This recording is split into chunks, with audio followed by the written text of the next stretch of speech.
السلام علیکم friends, welcome to کتاب نگری یوٹیوب چینل کتابوں کی نگری میں خوش آمدید۔ میں ہوں آپ کی ہوسٹ اقرا یاسین اور آج میں آپ کے لیے لے کر آئی ہوں زہرا فروخ حسن کے قلم سے تحریر کردہ ناول میں پھر بھی تم کو چاہوں گا کہ ایپیسوڈ نمبر 13 کو لے کر۔ اس ایپیسوڈ کو سٹارٹ کرنے سے پہلے اب جلدی سے کر لیجئے ہمارے چینل کو سبسکرائب، ویڈیو کو لائک اور کلک کر لیجئے بیل آئیکن کو۔ اب آتے ہیں ایپیسوڈ کی جانب۔ رات سنسان اور خاموش تھی۔ آسمان پر چھائے جلتے بجھتے ستارے بھی چپ تھے۔ ہوا میں تیرتے چند بادلوں کے ٹکڑے بھی صداؤں سے محروم اداس تھے۔ بادلوں کے پار کبھی چھپتا کبھی جھلکتا فلک پر پورا چاند دور سے ہی اپنی ساری حشر سامانیوں کے ساتھ چاندنی سے نہایا زمین پر سفید چادر سی چاندنی بچھائے اسے اپنی آغوش میں تھامے تھپکیاں سا دے رہا تھا، مگر اس کی کالی آنکھوں میں تو رت جگہوں نے ڈیرا جما دیا تھا۔ اس کی ذات اندھیروں میں محصور ہو کر رہ گئی تھی۔ جب غازی کی اجلی کرنوں جیسی محبت اندھیرے میں گم شایان کے وجود کو کھوج نہیں پا رہی تھی تو یہ چاندنی اس کے وجود کو کہاں سے ڈھونڈ سکتی تھی؟ ہر طرف مہیب سناٹے میں دل کی دھڑکنیں تو چل رہی تھی پر خاموش سی۔ کوئی گونج نہیں، کوئی آرزو نہیں، کوئی جستجو نہیں، کوئی آہٹ نہیں، کوئی چاہ نہیں، کوئی طلب نہیں، بس بے حسی سی، ساکت سی دھڑک رہی تھی جو انسان کی خلقت کے ساتھ ہی گوشت کے لتھڑے میں لپیٹ دی گئی تھی۔ انسان کو موت آ جائے تو یہ خاموش ہو جاتی ہے، پر اگر ایک زندہ انسان اندر سے مر جائے تو یہ دھڑکتی تو رہتی ہے مگر یہ گھٹنے سے لگتی ہے، گھٹنے سے لگتی ہے۔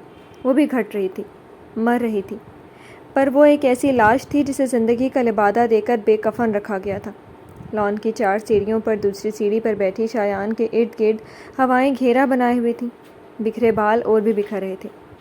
ہوا سرد تھی پر خنکی میں آسودگی بھری ٹھنڈک، پر وہی مسل کے موسم تو دل کی کیفیت سے خوشگوار لگتے ہیں۔ اس کے اندر کا موسم اجڑ گیا تھا تو بیرونی منظر ساری دلکشی کھو گئے۔ اس نے سر اونچا کر کے گہری سانس لے کر اپنے اندر کے گھٹن کو کم کرنے کی کوشش کی، پر ہر کوشش رائے گاہ تھی۔ حبس اور گھٹن اسے اندر ہی اندر مارے جا رہی تھی۔ حبس میں سانس کھینچنا مشکل ہو رہا تھا۔ جانے کب سے سیڑھیوں پر بیٹھی وہ دور خلاؤں کو یوں تک رہی تھی جیسے اس کی آنکھوں سے زندگی کا نور ہی چھین لیا گیا ہو۔ چہرے پر زردی سی کھنڈی ہوئی تھی اور کالی آنکھوں کی چمک معدوم۔ وہ پچھلی کئی راتوں سے سکون سے سوئی نہیں تھی۔ ایسے لگتا تھا چین کی نیند اب اس کی آنکھوں سے روٹ چکی ہو۔ قرار کیا ہے اسے یاد ہی نہیں تھا۔ آنکھیں بند کرتی تو وہ بھیانک رات، وہ شخص، وہ انتقام سے سیاہ عورت، سب اس کی آنکھوں کی پتلیوں میں ٹھہر جاتی اور وہ خوف سے ساری رات کھلی آنکھوں سے کاٹ دیتی۔ وہ اپنی ذات میں گم تھی کہ ہارن کی آواز پر چونک کر گیٹ کی طرف دیکھنے لگی۔ گیٹ پر موجود سیکیورٹی گارڈ نے تیزی سے گیٹ کھول دیا۔ غازی کی گاڑی گیٹ کے اندر آ رہی تھی۔ گاڑی اندر آئی اور سیکیورٹی گارڈ نے گیٹ بند کرنا شروع کر دیا۔ اس کی حفاظت کے لیے اب یہ 2 گارڈ ہر وقت اس گھر میں موجود رہتے تھے۔ اور شایان سوچتی، اب اس کا کیا فائدہ؟ لوٹنے والا تو سب سے قیمتی اثاثہ لوٹ لے گیا، اب کس چیز کی حفاظت؟ یہاں کیوں بیٹھی ہو؟ اتنی دیر میں وہ سیدھا کار سے اتر کر اس کے قریب آ چکا تھا۔ شایان نے سر اٹھا کر خالی نگاہوں سے اس کی طرف دیکھنا شروع کر دیا۔ سنجیدہ اور سخت چہرہ، ان دنوں غازی کے چہرے سے نرمی جیسے کسی نے چھین لی تھی۔ وہ اجلال خانزادہ اور افشین فردوسی کو سزا دلوانا چاہتا تھا، مگر شاید اسے نہیں معلوم تھا کہ ان لوگوں کو سزا دینا آسان ہوتا تو وہ حادثہ ہی کیوں ہوتا، زندگی پلٹا کیوں کھاتی۔ ہمیشہ کی طرح یہی تو ثابت ہوا کہ طاقتور کے آگے کبھی کوئی کمزور نہیں ٹھہر سکتا۔ وہ بھی کتنی دیر ٹک سکتا ہے؟ برائی اچھائی پر غالب آ جاتی ہے، اس پر بھی آ جائے گی۔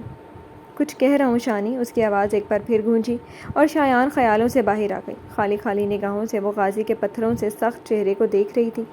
اندر چلو، سردی ہو رہی ہے، جبڑے تنے اور سختی سے کہتے ہوئے اس نے اپنا ہاتھ بڑھایا ہی تھا کہ شایان اپنے ہاتھوں کو سمیٹ کر گود میں چھپا کر بیٹھے بیٹھے ہی دور کھسک گئی تھی۔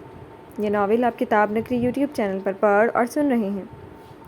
دوپٹے کو مٹھی میں جکڑ کر وہ سمٹ سی رہی تھی۔ غازی نے ایک ایک حرکت اس کی نوٹ کی تھی۔ وہ جب بھی قریب ہوتا وہ یوں ہی سمٹ جاتی، دور بھاگتی، ذرا سا اسے چھونے کی کوشش کرتا تو اس کی حالت متغیر ہونے لگتی تھی۔ تمہیں ایک بار کی بات سمجھ نہیں آتی؟ اس کے ہاتھ سمیٹنے پر اس کا دماغ پھرا تھا اور اس نے سختی سے شایان کا بازو دبوچ کر اسے پورچ کی سیڑھیوں سے اٹھا کر اپنے مقابل میں کھڑا کر دیا، پر اس کی ویران آنکھوں میں دیکھتے ہی غازی کا سارا غصہ بے بسی میں ڈھلنے لگا۔ شایان، میں ٹوٹ کر بکھر جاؤں گا، میرے ساتھ ایسا مت کرو، تمہاری سرد مہری میرا دل توڑتی ہے۔ ایسا لگتا ہے کتنے زخم ایک ساتھ چٹکے ہوں۔ شایان کا دل رو اٹھا، پر آنکھیں خشک ہی رہی تھی، لبوں سے ایک حرف تسلی بھی نہیں نکل سکا۔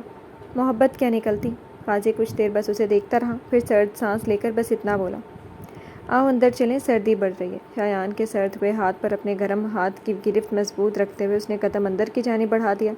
ادھر لاؤنج میں پرنس خاموشی سے ظاہراً کتابیں لیے بیٹھا تھا، پھر اس کے ذہن میں سوچوں کی یلغار مچی ہوئی تھی۔ قاضی کو اندر آتے دیکھا تو بس ایک نگاہ اس پر ڈالی، پھر شایان پر اور دوبارہ اپنی کتاب پر جھک گیا۔ تم اتنی رات تک کیوں جاگ رہے ہو؟ اپنی کلائی اٹھا کر گھڑی میں وقت دیکھتے ہوئے اس نے پرنس سے پوچھا تھا۔ شایان کا بازو اس نے چھوڑ دیا تھا۔ میں آپ کا ویٹ کر رہا تھا، سنجیدگی سے کہتے ہوئے اس نے تیزی سے اپنی کتابیں سمیٹنی شروع کر دیں۔ قاضی نے ایک ایک نگاہ باری باری ان دونوں پر ڈالی، ایک طرف شایان کا سرد رویہ اور دوسری طرف پرنس کا دن بدن سنجیدہ ہو جانا، اور ساتھ میں آیا وہ بدلاؤ، وہ صحیح معنوں میں دن رات ذہنی عذاب میں مبتلا رہتا تھا۔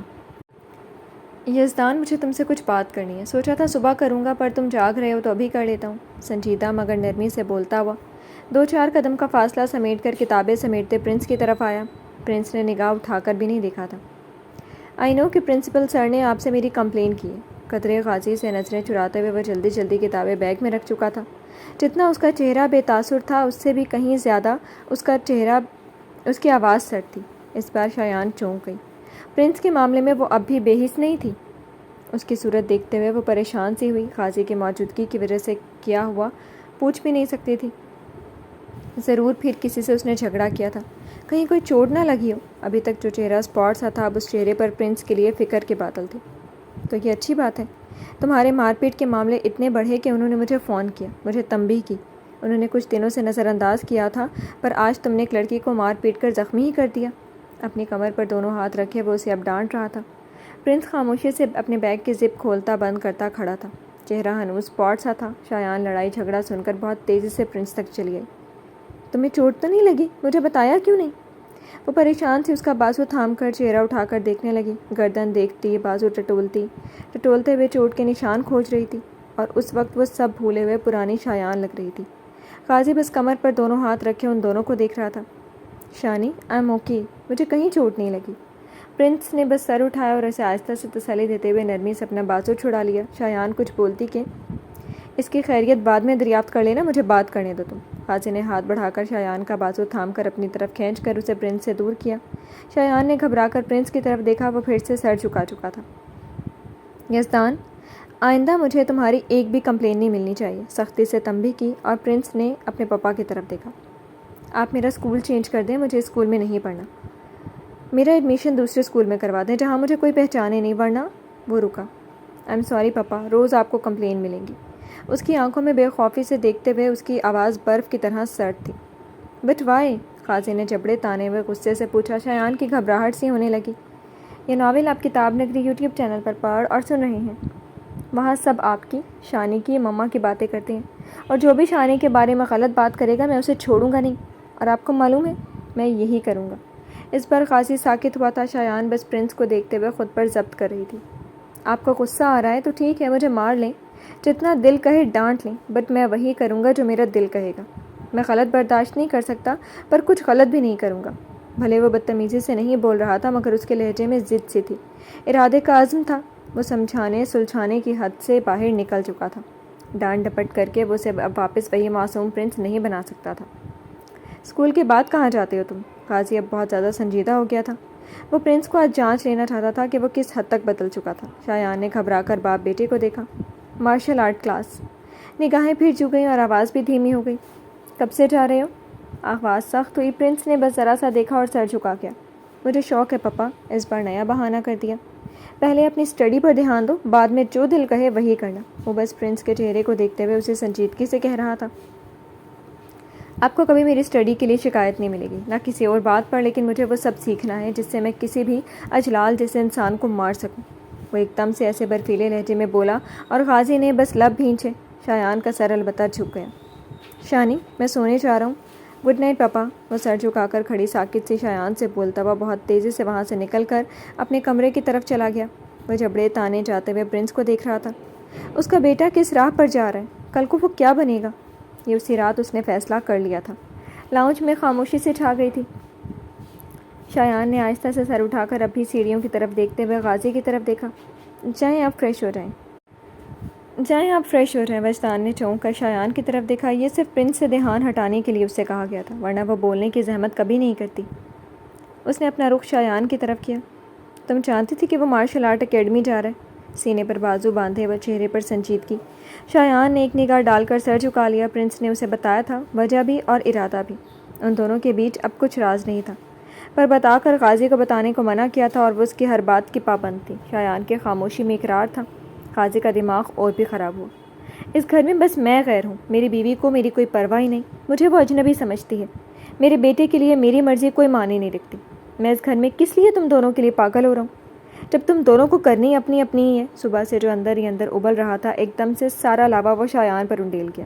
شایان نے ایک نظر سرخ آنکھوں میں دیکھا، اور بہت دنوں بعد اسے قاضی کے غصے سے ڈر لگا، پر پرنس کی طرف سے وضاحت دینے سے خود کو روک نہیں پائی تھی۔ وہ ڈر رہا تھا کہ آپ منع کر دیں گے۔ ناراض نہ ہوں، بچہ ہے وہ، کھانا دوں آپ کو؟ ڈر کر آہستہ آہستہ بولتے ہوئے وہ اچانک پوچھ بیٹھی، اور قاضی بری طرح سے چونکا۔ یہ اچانک سے اسے اس کا کیسے خیال آ گیا؟ بہت بہت شکریہ خیال رکھنے کا۔ اس کے لہجے میں چھلک گیا طنز۔ شایان کو یہ انداز بہت برا سا لگا، پر کہا نہیں تھا۔ کھانا دوں؟ پھر سے منہ سے یہی نکلا۔ مجھے نہیں کھانا، غصے سے کہہ کر وہ مڑا اور بہت تیزی سے سیڑھیوں کی طرف بڑھ گیا۔ شایان جہاں کھڑی تھی وہیں جڑ گئی۔ پہلی بار دل میں پر جمی برف سے کہیں پگھلی تھی۔ ایک سویا ہوا احساس تھا جو انگڑائی لے کر بیدار ہوا تھا۔ سیڑھیوں کی طرف دیکھتے ہوئے وہیں کھڑی آہستہ آہستہ کروٹیں بدلتے احساس سے بے چین ہونے لگی تھی۔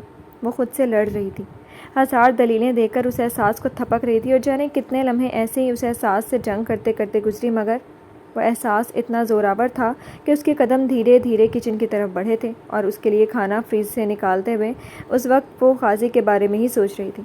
اعتبار نہ سہی، محبت غرد آلود ہی سہی، مگر تھی تو اس کے کھانے پینے کا تو خیال رکھ سکتی ہے۔ جس قدر وہ آج کل تکلیف دہ دور سے گزر رہا تھا، وہ اپنا فرض بھی بھلائے اپنی ذات کی کرچیوں کو سمیٹنے میں گم تھی، پر اب اس بھری دنیا میں اس کا اور یزدان کا واحد سہارا وہی تو ہے۔ اگر اسے کچھ ہو گیا تو؟ شایان نے سوچ کر ہی جھرجھری لی۔ دل پہلی بار اپنی حالت پر نہیں، قاضی کے حال پر رویا تھا۔ بے قصور تو وہ بھی تھا، پر اتنی سزائیں وہ بھی کیوں جھیل رہا تھا؟ یہ ناول آپ کتاب نگری یوٹیوب چینل پر پڑھ اور سن رہے ہیں۔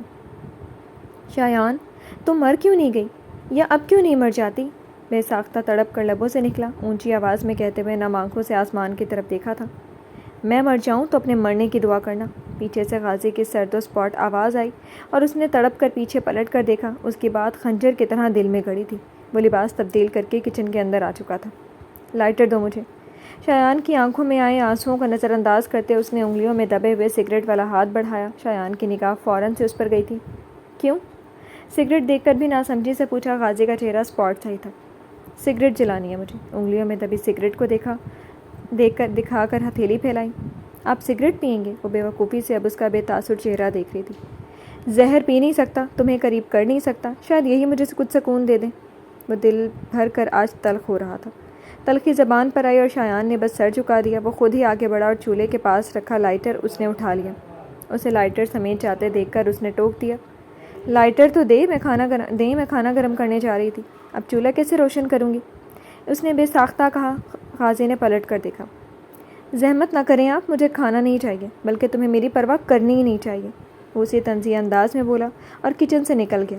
قاضی کا طنز دل میں بری طرح سے چبھا تھا، نہ چاہتے ہوئے بھی آنکھوں میں آنسو بھر آئے۔ کچھ دیر اسی طرح کچن میں کھڑی چند لمحے تک آنسو بہاتی رہی تھی۔ جب تھک گئی تو سب سمیٹ کر دوبارہ فریز میں رکھا اور دھیرے دھیرے قدم اٹھاتی لاؤنج میں چلی گئی۔ یہاں وہ صوفے پر نیم دراز تھا اور سگریٹ کے دھوئیں اس کے ارد گرد ناچ رہے تھے۔ اتنی دیر میں وہ چند سگریٹ پی گیا تھا۔ شایان نے میز پر رکھے سگریٹ کے چند ٹکڑے دیکھے، پھر وہ چھوٹے چھوٹے قدم اٹھاتی اس کے قریب آ گئی۔ قاضی بے نیاز سا بس لگاتار منہ سے سگریٹ کا دھواں چھوڑتے ہوئے سوچوں میں گم تھا۔ دھواں لاؤنج کی فضا میں محلول ہوتا اپنی خاص بو ہر سو پھیلا رہا تھا۔ بجی؟ آخر کار ہمت کر کے اس نے پکار لیا۔ اس نے بس گردن موڑی۔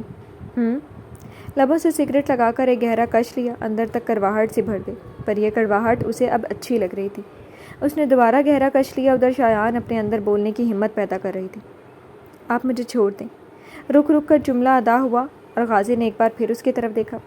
یہ چھوڑنے کا یہ نتیجہ ہے کہ تم ہر بار یہی دہرا دیتی ہو۔ پہلے ہی دن نہ چھوڑا ہوتا نا تو کم سے کم یہ جملہ ہر بار تکرار نہیں ہوتا۔ مجال ہے جو اس کی آواز سے طنز کا عنصر کم ہو جائے۔ سگریٹ کی کش لیتے ہوئے وہ بار بار طنز کے پتھر شایان پر مار رہا تھا اور وہ اپنی برداشت آزما رہی تھی۔ مجھے کہیں اور بھیج دیں، ہمیشہ کے لیے۔ اور اس بار بات بدل کر اس نے قاضی کے غصے کو جیسے اور ہوا دی تھی۔ کہاں؟ کوئی اور ٹھکانہ ہے تمہارا؟ ایک اور کش لیتے ہوئے اس نے اپنے غصے کو دباتے ہوئے بھرپور طنز کیا، اور یہ طنز شایان کو تانے کی طرح لگا تھا۔ کہیں تو اللہ پناہ دے ہی دے گا، مجھے طلاق دے دیا۔ سر جھکا کر وہ بے بسی سے بولی اور قاضی جھٹکے سے اٹھ بیٹھا۔ تو تمہیں مجھ سے چھٹکارا پانا ہے نا، کیوں نہیں؟ بجائے طلاق کے ہاتھ سے میرے مرنے کی دعا کرو، اسی بہانے تمہیں چھٹکارا حاصل ہو سکتا ہے۔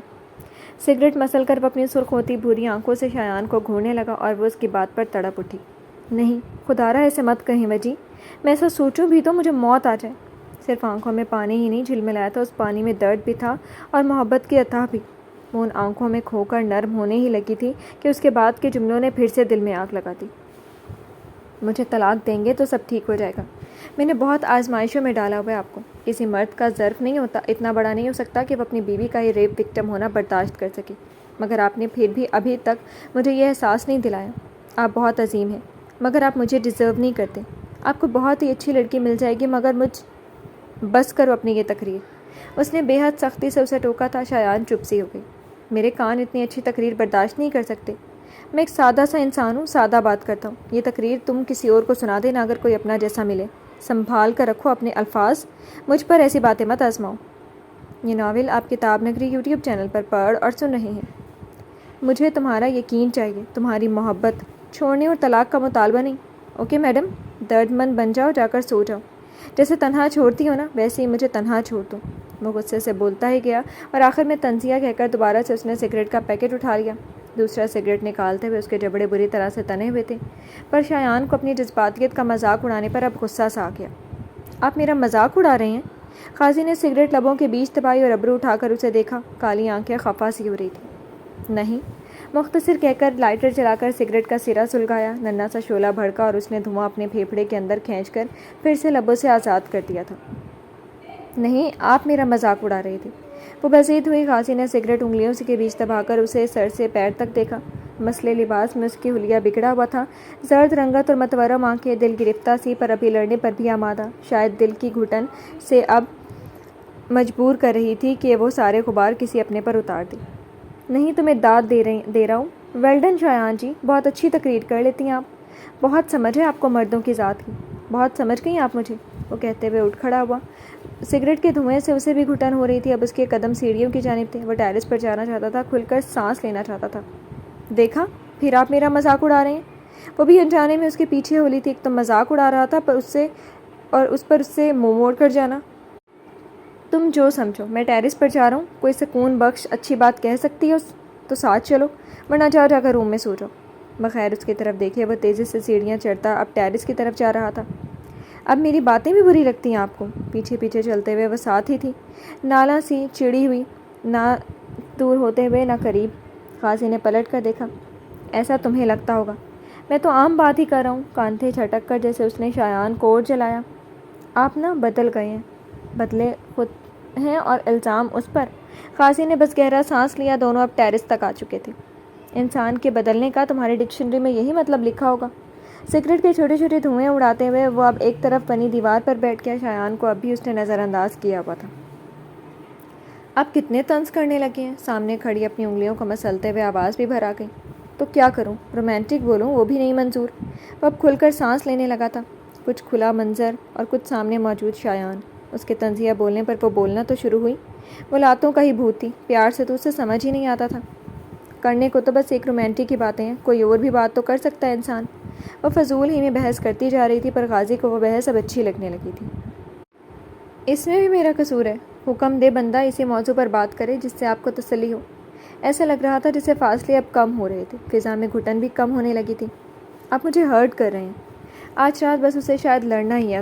قاضی نے گہری سانس لی تھی۔ وہ اعتبار کر کے آزما تو لے، وہ محبتوں سے اسے مالا مال کر دے گا۔ واہ، یہ الزام بھی میرے سر۔ وہ پرسکون سا ہونے لگا تھا۔ لڑائی ہی صحیح، وہ بات تو کر رہی تھی۔ وہ تو ترس گیا تھا اس کی آواز سننے کے لیے۔ اسے خود سے مخاطب کرنے میں ناکامی ہی ہاتھ لگتی تھی، پر آج بات لڑائی سے شروع ہوئی ہے۔ دیکھتے ہیں اختتام کس پر ہوتا ہے۔ سگریٹ چھوڑے، مجھے اس کا دھواں اچھا نہیں لگتا۔ اس کے ہاتھ کی انگلیوں میں دبے سگریٹ کی طرف اشارہ کر کے ناگواری سے کہا، عادت ڈالو۔ صرف کہا ہی نہیں، لمبا سا کش لے کر ذرا سا چہرہ بڑھا کر سارا دھواں شایان کے چہرے پر چھوڑ دیا۔ وجی، میری سانس گھٹتی ہے۔ وہ دھوئیں سے کھانستے ہوئے اپنے ہاتھ سے دھوئیں کے گولے ہٹا رہی تھی۔ میرے پاس آ جاؤ، گھٹن کم ہو جائے گی۔ بھوری آنکھوں میں اب محبت کے باڑ سے بوچھل ہونے لگی۔ وہ شایان کے چہرے میں کھونے لگا، سگریٹ دور پھینکی اور اسے کوہنی سے تھام کر اپنے قریب کر لیا۔ اب بھی آنسوؤں سے نم گالوں پر داڑھی پھیری۔ اس کی قربت میں کتنا سکون تھا۔ قاضی کے جلتے دل پر چھینٹے سے پڑنے لگے۔ شایان نے قاضی کے کھلے گریبان اپنی مٹھیوں میں جکڑ کر چہرہ پھیرا۔ یہ ناول آپ کتاب نگری یوٹیوب چینل پر پڑھ اور سن رہے ہیں۔ آپ کے منہ سے سگریٹ کی بو آ رہی ہے۔ قاضی نے چہرہ اٹھایا اور شایان ایک ہاتھ کی ہتھیلی ناک اور منہ پر جما کر دور ہٹنے لگی۔ چہرے پر ناگواری بھی تھی۔ ایسے ہی برداشت کر لو، میں بھی تو برداشت کر رہا ہوں۔ وہ ایک دم سے مسکرا اٹھا۔ اس کی گردن میں اپنا چہرہ رگڑ کر اس نے شایان کو اور قریب کیا۔ چند گہری گہری سانسیں لیں۔ ایسا لگ رہا تھا صدیاں گزر گئی تھی اس مسحور کن خوشبو سے سانسیں معطر کرنے میں۔ کیا مطلب ہے آپ کا؟ میں کیا بو دے رہی ہوں؟ بات کا مطلب سمجھتے ہوئے اس نے ابرو چڑھائی اور قاضی نے سر اٹھایا۔ کتنے دن سے نہائی نہیں ہو؟ وہ اسے سر سے پاؤں تک دیکھتے ہوئے مصنوعی سنجیدگی سے پوچھ رہا تھا۔ جھوٹے ہیں آپ، میں بالکل بھی بو نہیں کر رہی ہوں۔ خود کو دیکھیں، پورے سگریٹ کے ڈبے بنے ہوئے۔ شایان نے برا مان کر تیزی سے اپنا آپ چھڑا لیا۔ تم میری بے عزتی کر رہی ہو، میں ایک خوشبودار ڈبہ ہوں۔ وہ اب بھی سنجیدہ بنا اسے تپا رہا تھا۔ ہاں نا، سگریٹ کا ڈبہ۔ وہ کچھ دیر اسے گھورتا رہا، پھر ایک دم سے چہرہ پھیر کر مسکرا دیا، پھر مسکراہٹ دبا کر گردن موڑی۔ وہ اب بھی چہرہ پھیرے ہوئے ناراض سی کھڑی تھی۔ اپنی بو دینے والی سمجھنے پر وہ ناراض تھی۔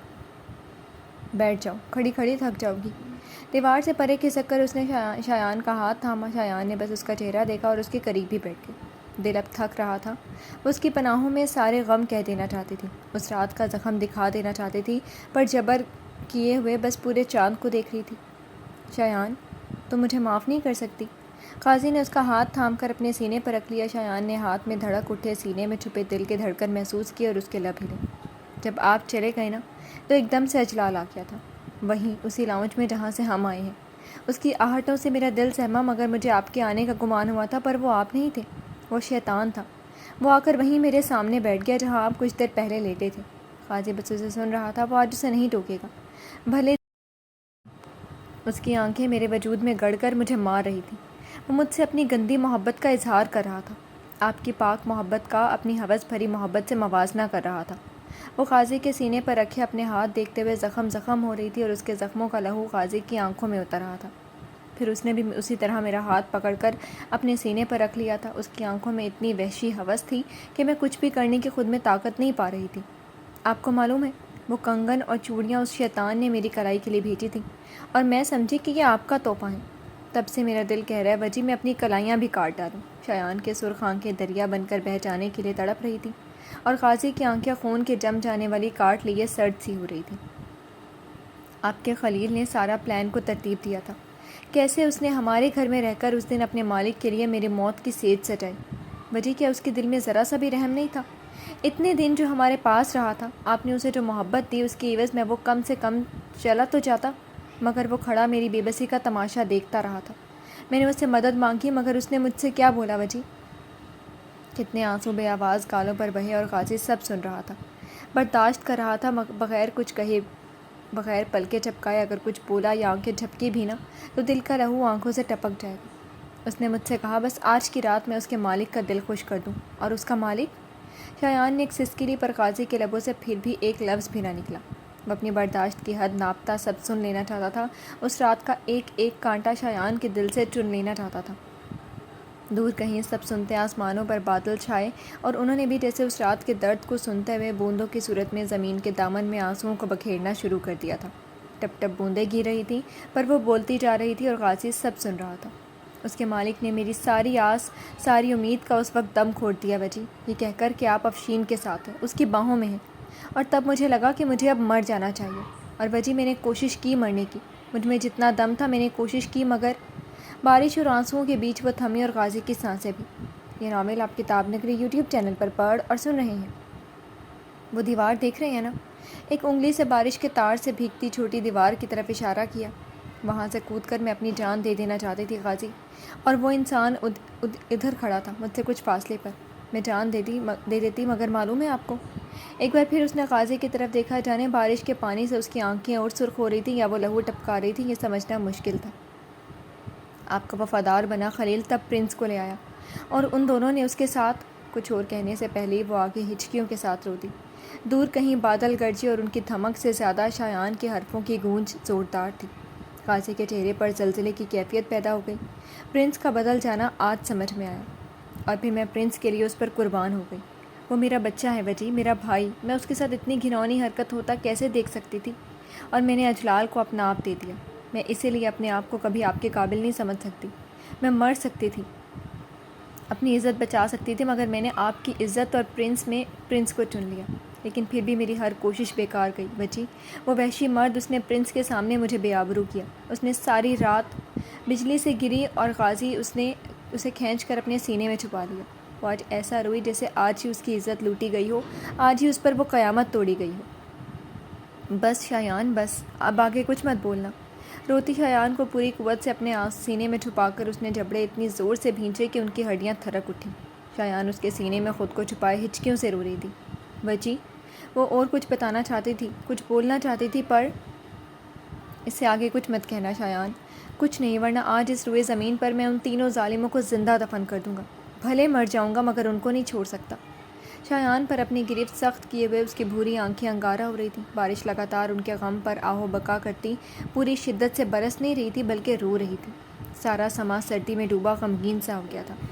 وجی، کچھ نہیں کیجیے گا، سارے خسارے اپنی جان پر اٹھا چکی ہیں، مگر آپ کو کچھ ہو گیا نا تو میں جی نہیں پاؤں گی۔ شایان نے روتے روتے جیسے فریاد کی، اور غازی نے بے قرار ہو کر بے تحاشا محبت سے لگاتار اس کا سر چوما تھا۔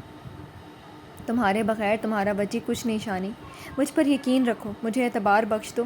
وہ لگاتار اس کے سر کو چومتا اسے اپنے بازوؤں میں بھرتا بھیگی آواز میں منت کر رہا تھا۔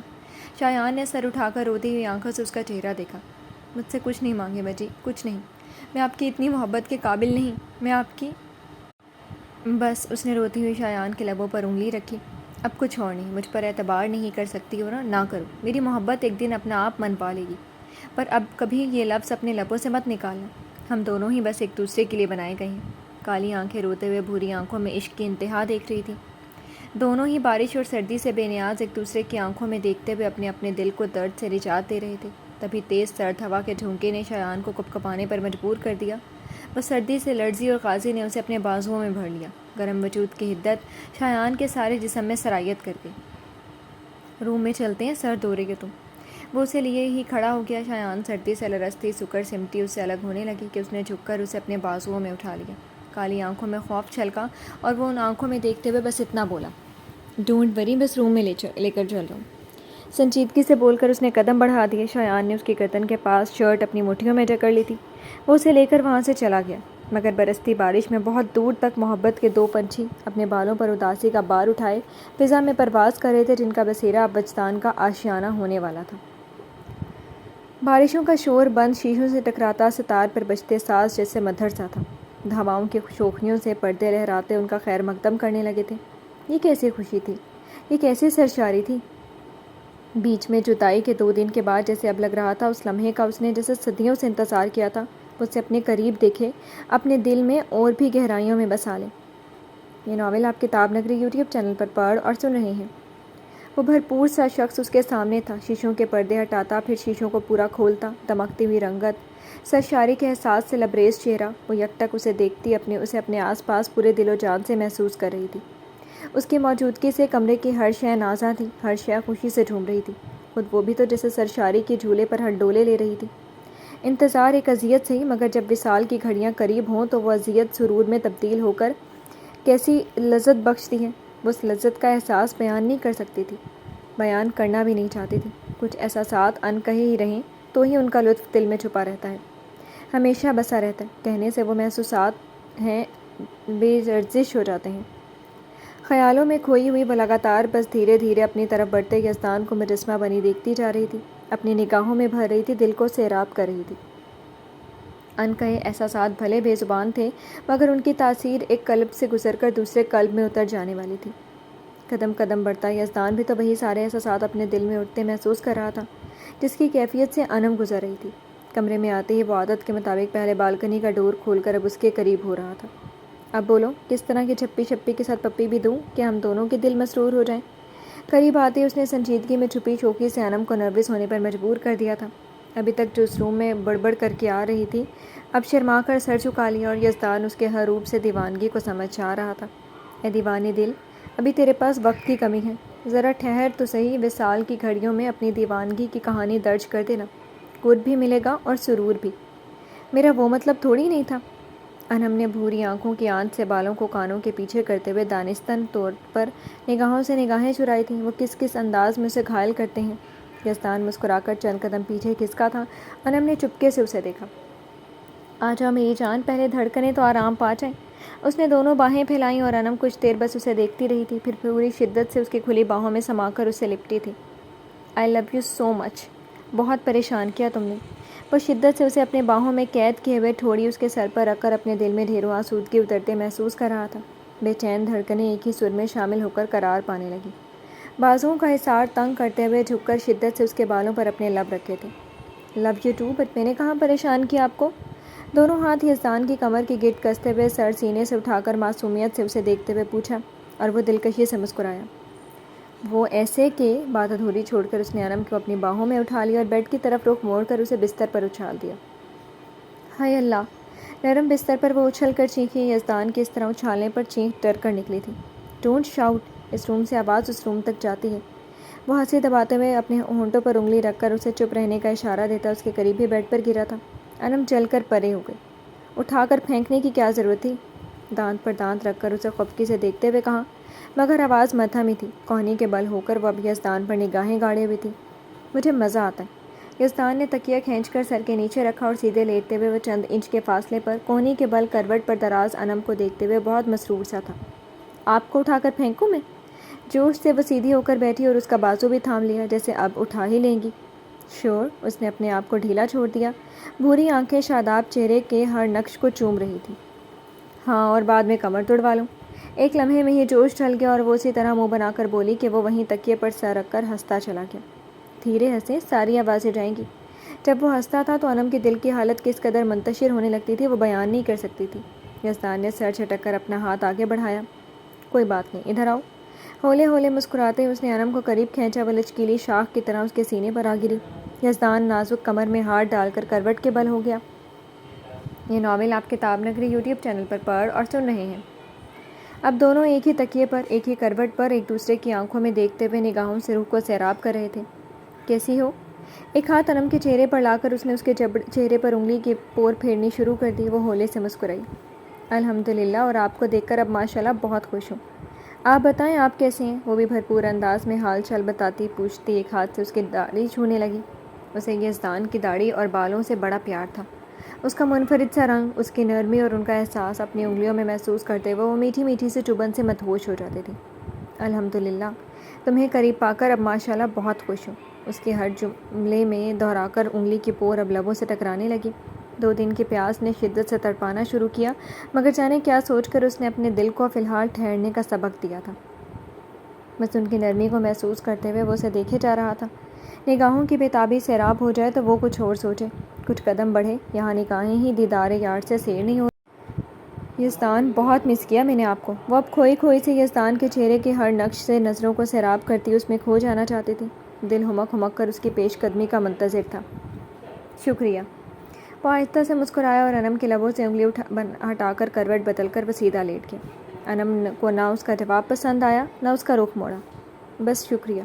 وہ اٹھ کر ہی بیٹھ گئی۔ یزدان نے آنکھیں موند لی۔ مسحور کن خوشبو ناراستی تھی۔ اس کے لبوں پر مدھم مسکراہٹ اتنی دلکش تھی کہ انم کا دل مچل مچل کر اس مسکراہٹ کو چھو لینا چاہتا تھا۔ تو پھر اور کیا کہوں؟ لبوں پر مسکراہٹ تھی اور آنکھیں بند۔ انم کا دل کیا بے دردی پیا کو جھنجھوڑ دے، پر زبان تک کی ہمت تھی۔ ہاتھ اس کے روب سے محدودیت سے میں جکڑے ہوئے تھے۔ آپ نے مجھے مس نہیں کیا؟ ایک انگلی سے اس کے شانے کو چھوتے ہوئے وہ یزدان کے منہ سے ایک عالم جدائی میں تڑپ کر گزارے گئے جملے سننے کے منتظر تھی، مگر وہ بولا تو بس اتنا، تم نے بس مجھے پریشان کیا۔ مجال ہے جو اس کے پتھر ہیروں پر اس کی ناراضگی کا کوئی اثر ہو جائے۔ بالکل بھی رومانٹک نہیں آپ۔ اسے اب تو غصے کے ساتھ ساتھ رونا بھی آنے لگا تھا۔ یزدان نے آنکھیں کھول کر اسے دیکھا اور کروٹ لے کر کوہنی تکیے پر رکھ کر مسکرایا۔ کبھی کہتی ہو بہت رومانٹک ہو اور کبھی اپنی بات سے انکار کر دیتی ہو۔ ایک ہاتھ بڑھا کر چند انچ کے فاصلے پر بیٹھی انم کے ہونٹ چٹکی میں دبا کر چھوڑ دیے۔ ادھر وہ درد سے اپنے لب پر ہتھیلی رکھ چکی تھی۔ اسی لیے کہتی ہوں، تب کوئی اچھا سا جن سوار ہو جاتا ہوگا آپ پر، ورنہ دل رکھنے کو ابھی کہہ دیتے۔ ہاں نو، بہت مس کیا، بہت یاد آئی۔ پر نہیں، بس پریشان کیا، بس پریشان کیا، یہی کہہ کر میرا دل جلا رہے ہیں۔ لبوں پر ہتھیلی تھی اور کالی آنکھوں میں خفگی کا رنگ قاتلانہ۔ وہ اس کی قاتلانہ اداؤں سے ابھی خود کو گھائل نہیں کر سکتا، اس لیے وہ تیزی سے اٹھ کر بیٹھ گیا، ساتھ ہی رخ بھی موڑ لیا۔ بولا تو بہت پریشان کیا تم نے، اس میں دل جلنے والی کون سی بات ہے؟ جو محسوس کیا وہی تو کہہ رہا ہوں۔ پھر سے وہی بات، یعنی وہ مصیبت ہے کیا؟ انم کو رونا سا آنے لگا۔ وہاں آ کر گنز چرائی نا آپ کی، یا آ کر سر پر کھڑی ہو گئی تھی؟ آپ کے کہے کے مطابق ایک کال بھی نہیں کی، ورنہ دل تو یہی کہہ رہا تھا سر پر پہنچ کر کال کروں آپ کو۔ خفگی سے بیری پیا کی ظالمانہ انداز پر وہ شکوے شکایت کرتی، بس اسے پاگل بنا دینا چاہتی تھی، پر یزدان کچھ اور سوچے ہوئے تھا۔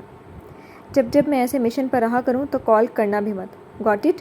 سنجیدگی سے کہہ کر اس نے جھک کر اپنے جوتے اتارنے شروع کر دیے تھے۔ انم کا دل اب سچ مچ کر رونے لگا تھا۔ آپ نا پتھر ہیرو ہیں، آنسو ضبط کرتی وہ بہت تیزی سے بیڈ سے اتری۔ وہ تو ہوں، ادھر تو جیسے اس نے انم کو رلانے کی قسم کھا لی تھی۔ جوتے لے کر وہ بستر سے اٹھ کھڑا ہوا۔ ساری خوشی آپ نے نا غم میں تبدیل کر دی ہے۔ کتنے شوق سے آپ کے لیے یہاں روم میں صبا اور دعا کی معنی خیز نگاہیں برداشت کر کے دوڑی آئی، آپ کے آنے کا سن کر ایک نئی ریش بھی تیار کی، ہاں، اور آپ کی دادی صاحبہ کی چیرتی نگاہ بھی برداشت کی۔ کب تک برداشت کرتی؟ وہ روحانسی سی ہوتی پھٹ پڑی۔ نین کٹورے پانی سے بھر گئے، مگر اس کے پتھر ہیرو کو کون اپنے ارادے سے ہٹا سکتا تھا؟ سب کے لیے شکریہ مائی سویٹ ہارٹ، اب میرے کپڑے نکال دو، میں بات لینا چاہتا ہوں۔ لو بس کال تھپک کر شکریہ کہا اور بادشاہ صاحب شاہانہ چال چلتے واش روم کی طرف بڑھ گئے۔ آنسو بھی کوئی کام نہیں، غصہ اتنا آیا کہ اس نے پلکیں رگڑ ڈالی اور جاتے یزدان کی پشت کو گھورتے ہوئے خوب پیر پٹک پٹک کر ڈریسنگ تک آئی۔ یہ ناول آپ کتاب نگری یوٹیوب چینل پر پڑھ اور سن رہے ہیں۔ واہ رے انو، کیا کیا خواب نہیں سجائے تھے، اور بادشاہ صاحب شکریہ شکریہ کے پتھر پھینک کر بس ایک جھپی دے کر میرا خون اچھے سے جلا کر بات لینے چلے گئے۔ جھپی کی بہن پپی دے دیتے، دل کو کچھ قرار آ جاتا۔ ہائے، میں ذرا سی بھی یاد نہیں ہوں۔ وہ اس کے کپڑوں کی الماری کھولے خوب اونچی آواز میں بڑبڑ کرتی لگاتار اپنے دل کی بھڑاس نکال رہی تھی۔ یہ تم مجھے بادشاہ کیوں کہتی ہو؟ سنجیدہ آواز گونجی اور انم فوراً مڑی تھی۔ پتھر ہیرو شرٹ کے سارے بٹن کھولے اپنے فولادی سینے کی نمائش کرتے، اس کے دل کو بہکانے کی ہر جتن میں ماہر اب ڈریسنگ کے ڈور پر کھڑے تھے۔ انم کا بھی پارے کا گراف بلندی پر تھا، اس لیے بنا سوچے سمجھے شروع ہوئی تھی۔ آپ کو بچپن میں سب پرنس بلاتے تھے نا، عادتیں وہیں سے بادشاہوں والی شروع ہوئی ہوں گی۔ کہتے ہیں نام کا اثر ضرور۔ وہ دھڑلے سے بولتے بولتے چپ ہو گئی۔ ہائے اللہ، انو کی بچی کتنا بولتی ہے تو، اب تو واقعی تیری زبان کٹ جانی چاہیے۔ یزدان کے چہرے کو دیکھتے ہوئے اس نے زبان دانتوں تلے دبا لی۔ اسے پرنس کہنے کی غلطی کون کرتا تھا؟ یزدان کی سنجیدگی کی دیکھ کر انم کے چہرے کی ہوائیاں اڑی تھیں۔ یزدان جائیں نہ بات لے لیں۔ ارے یہ کپڑے لیں، میں نے نکال لیے۔ اپنی ہوائی اڑی شکل کو بیچاری بناتے ہوئے بولنے کو بول کر وہ فوراً مسکین بنتی جلدی سے کپڑے اس کی طرف بڑھا چکی تھی۔ اللہ، تو ہی اب مجھے اس شخص کی سزا سے بچا سکتا ہے۔ زبردستی مسکراتے ہوئے وہ اپنے بچنے کی دعا کر رہی تھی۔ یزدان نے کپڑوں سمیت اس کی کلائی دبوچی تھی۔ میں بگڑل شہزادہ ہوں، بادشاہ ہوں، میری عادتیں خراب ہیں نا، تو ابھی بتاتا ہوں تمہیں، شاید کسی نے بتایا نہیں کہ کوئی مجھے پرنس کے نام سے پکارے تو میں کیا حشر کرتا ہوں اس کا۔ وہ حد سے زیادہ سنجیدہ تھا اور انم ساری تیزی تراری بھول گئی۔ بری آنکھوں کی سختی سے وہ گھبرا گئی۔ وہ اسے گھسیٹتے ہوئے ڈریسنگ سے نکال آیا۔ اللہ، نہیں نہیں، آپ کی عادتیں تو بہت نیک ہیں، آپ تو بہت نیک بادشاہ ہیں۔ اے نیک بادشاہ، اپنی کنیز کی گستاخی معاف کر دیں۔ لگاتار گھبرا گھبرا کر بولتے ہوئے جو کچھ کہا جا رہا تھا، یزدان نے دل ہی دل میں لاہول پڑی۔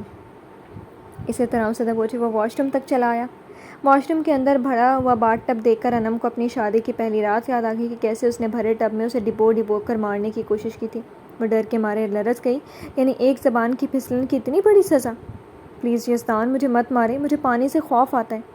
اب نہیں کہوں گی بادشاہ سلامت۔ اس کے بازو سے چپکتے ہوئے وہ ڈری ڈری اس کے سینے میں ہی پناہ لینے کی کوشش کر رہی تھی، اور گداز وجود سازشیں رچ کر اس کے سارے ارادے کو دھول چٹا دیتا کہ کیا چاہتے ہو، میں تمہاری اس بے وقوفی بھری اداؤں پر آج روم سے باہر ہی نہیں نکلوں، اور باہر موجود میرے باس اور سپاہیوں کی تعداد کل مجھے معنی خیزی سے دیکھے۔ ولف کا رو بھی خاک کر دو گے تم۔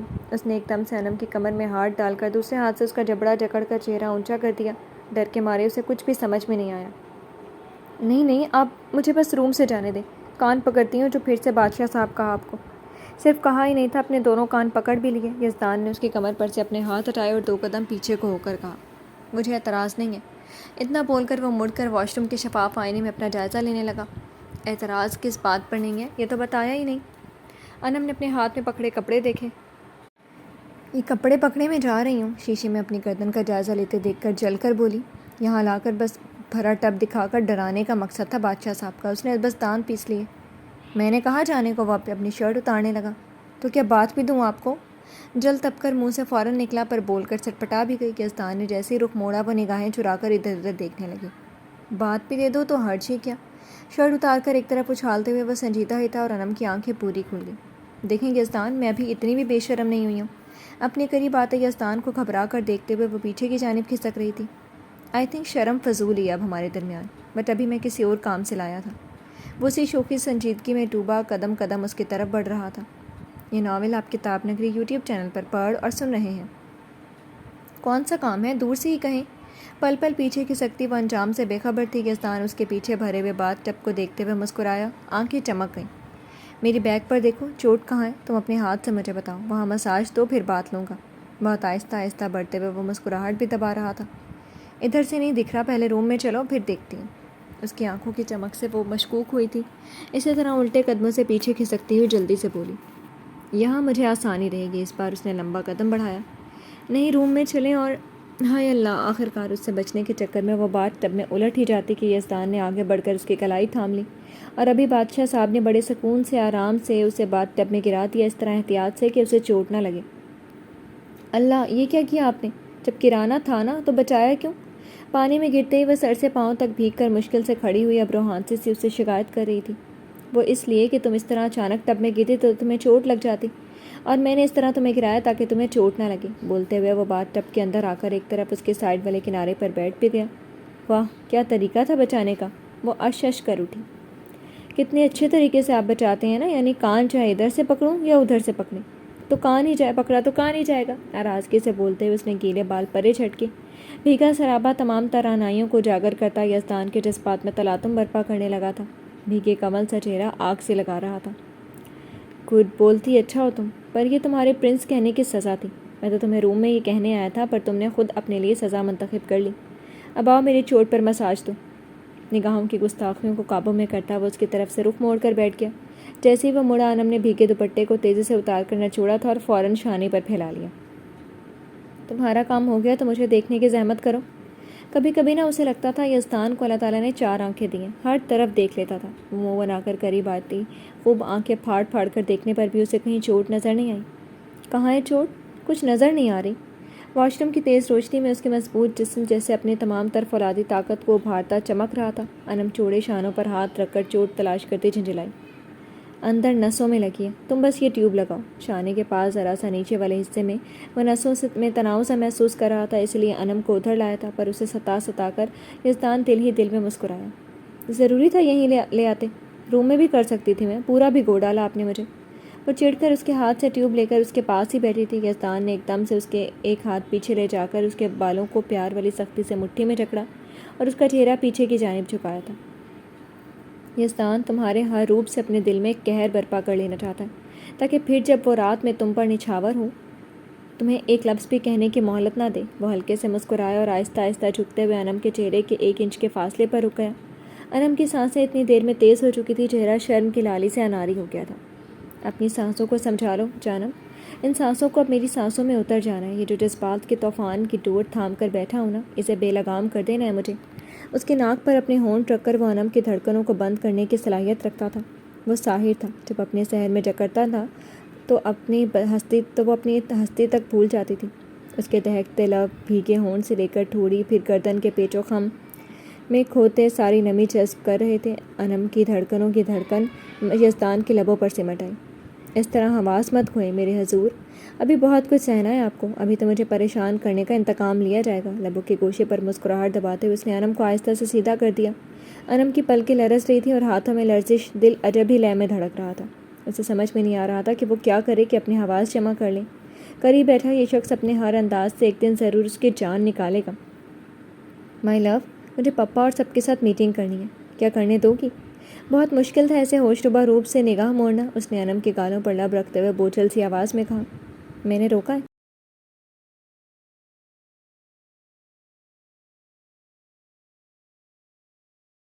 یہ ناول آپ کتاب نگری یوٹیوب چینل پر پڑھ اور سن رہے ہیں۔ تمہارا بس چلے تو مجھے مٹا ہی ڈالو، آہستہ سے بول کر وہ رخ موڑ کر اس طرح بیٹھا تاکہ انم اس کی چوٹ پر مساج دے سکے۔ اب نیا الزام؟ انم نے سوکھتا گلا تر کیے ہوئے جلدی جلدی سے ٹیوب سے مرہم انگلیوں پر نکالا اور اس کے شانوں کے نیچے والے حصے پر مالش کرنی شروع کی تھی۔ اس کی انگلیوں سے بڑھ کر کون مرہم ہو سکتا ہے؟ وہ سوچتا ہوا آسودگی سے مسکرا رہا تھا۔ بارشوں نے مچل کر شور مچایا اور دور آسمانوں پر بڑی زور سے بادل گرجے۔ شاکر سے ٹکرا کر دعا بری طرح لڑکھڑائی۔ اس نے بس آنکھیں سکیڑ کر ٹکر مارنے والی کو دیکھا۔ اس نے دعا کو سنبھالنے کی ایک بھی کوشش نہیں کی تھی، پر ایک نظر سرد موری سے خود کو دیکھتے واسق پر بھی ڈالنا نہیں بھولا تھا۔ اندھے ہو، دیکھ کر نہیں چل سکتے تم؟ ایک تو وہ پہلے ہی غصے میں تھی، اس پر شاکر سے ٹکراؤ۔ اپنی پیشانی پر ہاتھ رکھے ہوئے وہ شعلہ جوالا بن کر اسے گھورنے لگی۔ تو بھی کیا آنکھیں باہر ٹانگ کر آ رہی تھی؟ جب غلطی اس کی نہیں تھی تو کس خوشی میں اس کی بات برداشت کر لیتا؟ بھلے واسق سامنے کھڑا تھا، پر وہ ڈرتا ہے کیا اس سے؟ ویسے بھی اس کی اور دعا کے بیچ لڑائی جھگڑے ہی کی صورت میں بات چیت ہوتی تھی۔ ادھر پورچ میں کھڑا واسق جو پہلے ہی آگ میں جل رہا تھا، اس منظر سے اس کی آنکھوں میں چنگاریاں پھوٹنے لگیں۔ اگر یزدان نے رکنے کے لیے نہیں بولا ہوتا تو وہ ایک پل بھی اب اس گھر میں نہیں رہ سکتا تھا، پر وہ یزدان کا حکم نہیں ٹال سکتا تھا۔ اس نے زندگی اور فرض کو جدا رکھا ہوا تھا اور تعمیر اپنے اس اصول پر وہ چلے گا۔ ایک گنڈے، اس وقت میرے منہ لگنے کی کوشش بھی مت کرنا، ورنہ… انگلی اٹھا کر شاکر کو دکھاتے ہوئے اس نے اس کی پیشانی پر بل ڈال دیے۔ شاکر نے چند قدم پر کھڑے واسق کی موجودگی کو نظر انداز کرتے ہوئے ہاتھ بڑھایا۔ تیرے پھٹے منہ کون لگنا چاہتا ہے، اور یہ انگلی نا؟ اس نے دعا کی انگلی مروڑ کر چھوڑ دی۔ وہ بری طرح سے چینخی تھی۔ واسق بڑھا تو شاکر تن کر کھڑا ہو گیا۔ اسے یقین تھا ابھی وہ اپنی بیوی کی انگلی مروڑ دینے پر اس سے ہاتھا پائی بھی کر سکتا ہے، مگر ایک بار کی شاکر کو سچ مچ کا جھٹکا لگا تھا جب واسق ان دونوں کی سائڈ سے نکل کر اندر چلا گیا۔ بات کوئی سیریس تھی، پر مجھے کیا، اس نے بس کاندھے اچکا دیے۔ تم نے میری انگلی توڑ دی، ظالم، بے رحم ہو تم۔ درد سے وہ اپنی انگلی کو بار بار جھٹک کر شاکر کو پھاڑ کھانے والی نگاہوں سے دیکھ رہی تھی۔ پہلے واسق، اب یہ شاکر۔ غصے کے ساتھ ساتھ اسے اب بہت سا رونا بھی آنے لگا تھا۔ مجھے انگلی دکھانے والے لوگ پسند نہیں، اور شکر کر لڑکی سمجھ کر رحم کر دیا، ورنہ واقعی ٹوٹ گئی ہوتی۔ چل ہٹ اب، اپنے اکھڑ انداز میں بول کر اس نے دو انگلی کی مدد سے اس کی آستین جکڑی اور ایک طرف گھسیٹ کر سائڈ پر کرتے ہوئے پورٹ سے ہی نکل گیا۔ دعا اس کے گھسیٹ کر سائڈ کرنے سے الٹتے بچی تھی۔ دیکھ لوں گی تم کو، ہائے مما میری انگلی۔ چاہتے شاکر کی پشت کو کینہ توز نگاہوں سے گھورتے ہوئے پھر اپنی درد کرتی انگلی کو دیکھتے ہوئے وہ بھی اندر چلی آئی۔ ادھر لاؤنج میں دادی کے ساتھ واسق وہیں بیٹھا تھا۔ مرتضیٰ بھی سو کر وہیں آ چکا تھا۔ جب سے آیا تھا وہ تب سے سو رہا تھا اور سوتا ہی رہتا۔ شاید پھر سے کوئی اہم میٹنگ کرنی تھی، اس لیے کمرے سے باہر آ گیا تھا۔ وہ سب کو نظر انداز کر کے اپنے کمرے کی طرف بڑھ رہی تھی کہ مرتضیٰ نے پکار لیا، چھوٹی ایک کپ چائے تو پلا دو۔ جمائی روکتے ہوئے پاؤں پسارے وہ صوفے پر نیم دراز تھا۔ واسق سرد و اسپاٹ چہرے کے ساتھ اپنے موبائل کی طرف دیکھ رہا تھا اور سعدیہ بیگم نے ٹی وی اسکرین سے نگاہ ہٹائیں۔ چھوٹے بھیا میری انگلی میں درد ہے، میں چائے نہیں بنا رہی۔ دعا کا دل بس رونے کو ہو رہا تھا، جو سب کے سامنے ناممکن سا تھا۔ دل شدت سے تنہائی چاہ رہا تھا، اس لیے دھیمی آواز میں انکار کر کے اس نے قدم بڑھائے ہی تھے کہ سعدیہ بیگم جو اچھی خاصی کب سے جلی بھنی بیٹھی تھی ٹوک گئی۔ آئے ہائے لڑکی، کیسے منہ بھر کے بڑے بھائی کو انکار کر بیٹھی ہو؟ دعا نے رک کر ان کی شکل دیکھی۔ وہ اپنے دل کی بھڑاس اس پر نکالنے کے لیے تیار بیٹھی تھی۔ اب کوئی اور نہیں تو وہی صحیح۔ غصہ اور بے بسی ایک ساتھ محسوس کرتے ہوئے وہ دانت پر دانت جما کر ان کی طرف تحمل سے دیکھ رہی تھی تو اسے باتیں سنانے میں لگ گئی۔ ذرا سے درد سے کیا ہو رہا ہے؟ ایک چائے نہیں بن سکتی؟ 2 دن بعد بھائی آیا، بیچارہ تھکا ماندہ سا ہے، کیسے چھوٹا سا منہ نکلا ہوا ہے۔ ذرا سا چائے بنا کر دے دو گی تو بچے کی تھکان ہی اتر جاتی، مگر بہن صاحبہ کو دیکھو کیسے زبان بھر کر انکار کر کے بھاگی جا رہی ہے۔ سعدیہ بیگم نے بے بھاؤ کی سناتے ہوئے دعا کو اور بھی غصہ دلایا، پر مرتضیٰ کو شوق سا کر دیا تھا۔ اس نے دونوں ہاتھوں کی مٹھیاں بنا کر اپنی آنکھیں رگڑیں۔ واسق لا تعلق سا تھا۔ یار واسق، دیکھنا کہیں اپنی دادی کی جگہ سرجری کروا کر کسی اور کی دادی تو نہیں آ گئی ہیں؟ یہ ناول آپ کتاب نگری یوٹیوب چینل پر پڑھ اور سن رہے ہیں۔ اس نے لا تعلق سے بیٹھے واسق کا پورا کاندھا ہلا دیا۔ اس کے مسخرے پن پر واسق نے ہاتھ جھٹک کر اپنا کاندھا چھڑوایا۔ مرتضیٰ کے شوخی بھی اچھی نہیں لگی تھی۔ وہ اس وقت اپنے اشتعال کے طوفانوں سے جنگ لڑ رہا تھا، بھلا یہ مذاق کی صورت میں پسند آ سکتا تھا؟ مجھے اپنی باتوں سے دور ہی رکھو۔ نہ چاہتے ہوئے بھی وہ مرتضیٰ سے رکھائی سے بول کر پھر سے اپنے موبائل کی طرف دیکھنے لگا۔ دعا بس خاموشی سے باتیں سننے کے منتظر تھی۔ آج کا دن ہی اس کے لیے برا تھا۔ تو دن بدن کھڑوس ہوتا جا رہا ہے۔ خیر ہاں تو دادی آپ سعدیہ بیگم بنت شفقت فردوسی ہی ہیں نا؟ ایک بار واسق سے کہہ کر مرتضیٰ پھر سے اپنی گہری سنہری آنکھوں سے سعدیہ بیگم کو بڑی شرارت سے دیکھنے لگا۔ اے لڑکے، مجھ سے مسخرہ پن کیا نا تو تیرے جوان ہونے کا بھی خیال نہیں رکھوں گی، 2-4 لگا دوں گی۔ سعدیہ بیگم نے تپ کر پوتے کو گھورتے ہوئے ڈپٹ دیا۔ میری ایسی مجال کہاں جائے پناہ دادی جان جو آپ سے مسخرہ کرنے کی گستاخی کروں۔ مجھے تو بس شوق لگا تھا آپ سے اپنے لیے ہمدردی بھری دادی پوتے والی محبت پر، اس لیے زبان سے چند جملے پھسل گئے۔ ہائے میری دادی، آج مجھے نا آپ پر بڑا پیار آ رہا ہے۔ وہ شوخی سے بولتے بولتے اچھل کر ان کے صوفے پر آ گیا اور کس کر ان سے لپٹ بھی گیا۔ آج تک میں یہ سمجھتا تھا آپ مجھے اپنا لے پالک پوتا سمجھتی رہی ہیں، مگر آج تو آپ کی محبت کے سوتے پھوٹتے دے کر میرا دل باغ باغ ہو رہا ہے۔ اس نے ان کے شانے کے ارد گرد بازو باندھ کر انہیں ہلا ہی ڈالا۔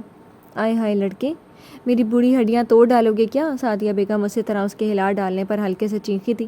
ہائے توبہ دادی، آپ اور بڈھی، میرے دوست دیکھ لیں تو فوراً مجھ سے پوچھیں گے، مرتضیٰ جان یہ تمہاری بڑی بہن ہے؟ میڈم مینا کماری دوبارہ پاکیزہ سے زندہ ہو گئی ہیں۔ ان کے شانے پر ٹھوڑی رکھے ہوئے اس کی شوخی عروج پر تھی۔ پہلی بار چپ چاپ کھڑی دعا زور سے ہنس دی۔ مرتضیٰ کی باتوں سے دل کا بوجھل پن ختم سا ہو گیا تھا۔ واسق نے بس ایک نگاہ مرتضیٰ کو دیکھ کر سر جھٹکا۔ مرد تھا نا تو اتنی جلدی اپنی مردانگی پہ پڑنے والی ضرب بھول نہیں سکتا تھا۔ آنے دو وجدان کو، آج تمہاری شکایت کر کے رہوں گی۔ استغفر اللہ، مجھے ہیروئن سے ملا رہا ہے۔ سعدیہ بیگم پوتے کو لاڈ پیار پر ابھی مصنوعی خفگی سے اسے دیکھتے ہوئے منہ بنا رہی تھی۔ کر دیجیے گا شکایت، دل کھول کر لیجیے گا، بلکہ ایک تو تھپڑ بھی لگوا دیجیے گا۔ مگر دادی، کیا آپ کا دل تڑپے گا نہیں؟ میری صورت دیکھیں، اس گھر میں سب سے حسین معصوم صورت ہے میری، کیا اس پر پپا کے بھاری ہاتھ کے تھپڑ پڑتے آپ برداشت کر لیں گی؟ وہ ایک دم سے دکھی سے شکل بنا کر ان کی طرف معصومیت سے دیکھنے لگا۔ سعدیہ بیگم کو اس کی صورت ہی تو تڑپاتی تھی۔ انہوں نے تیزی سے رخ موڑ لیا۔ معصوم صورت؟ اپنی دادی کو بیوقوف سمجھا ہے تم نے؟ سب سے شرارتی ہے تو ہر وقت مسخرہ پن کرتا رہتا ہے، اور وجدان بھلا تجھے تھپڑ مار سکتا ہے؟ اسی نے تو تمہیں چھوٹ دے رکھی ہے۔ دل میں چھپے پیار کو دباتے ہوئے انہوں نے اپنا ہاتھ اس کے ہاتھ سے چھڑوا لیا اور لے دے کر وجدان کی شکایت بھی کر دی۔ ہائے دادی، اب چل کر آپ میری معصومیت پر شک تو نہ کریں۔ مرتضیٰ نے جتنی بھی معصومیت سجانی تھی اس وقت اپنے چہرے پر سجا لی تھی۔ انہوں نے اسے بری طرح سے گھورا تھا۔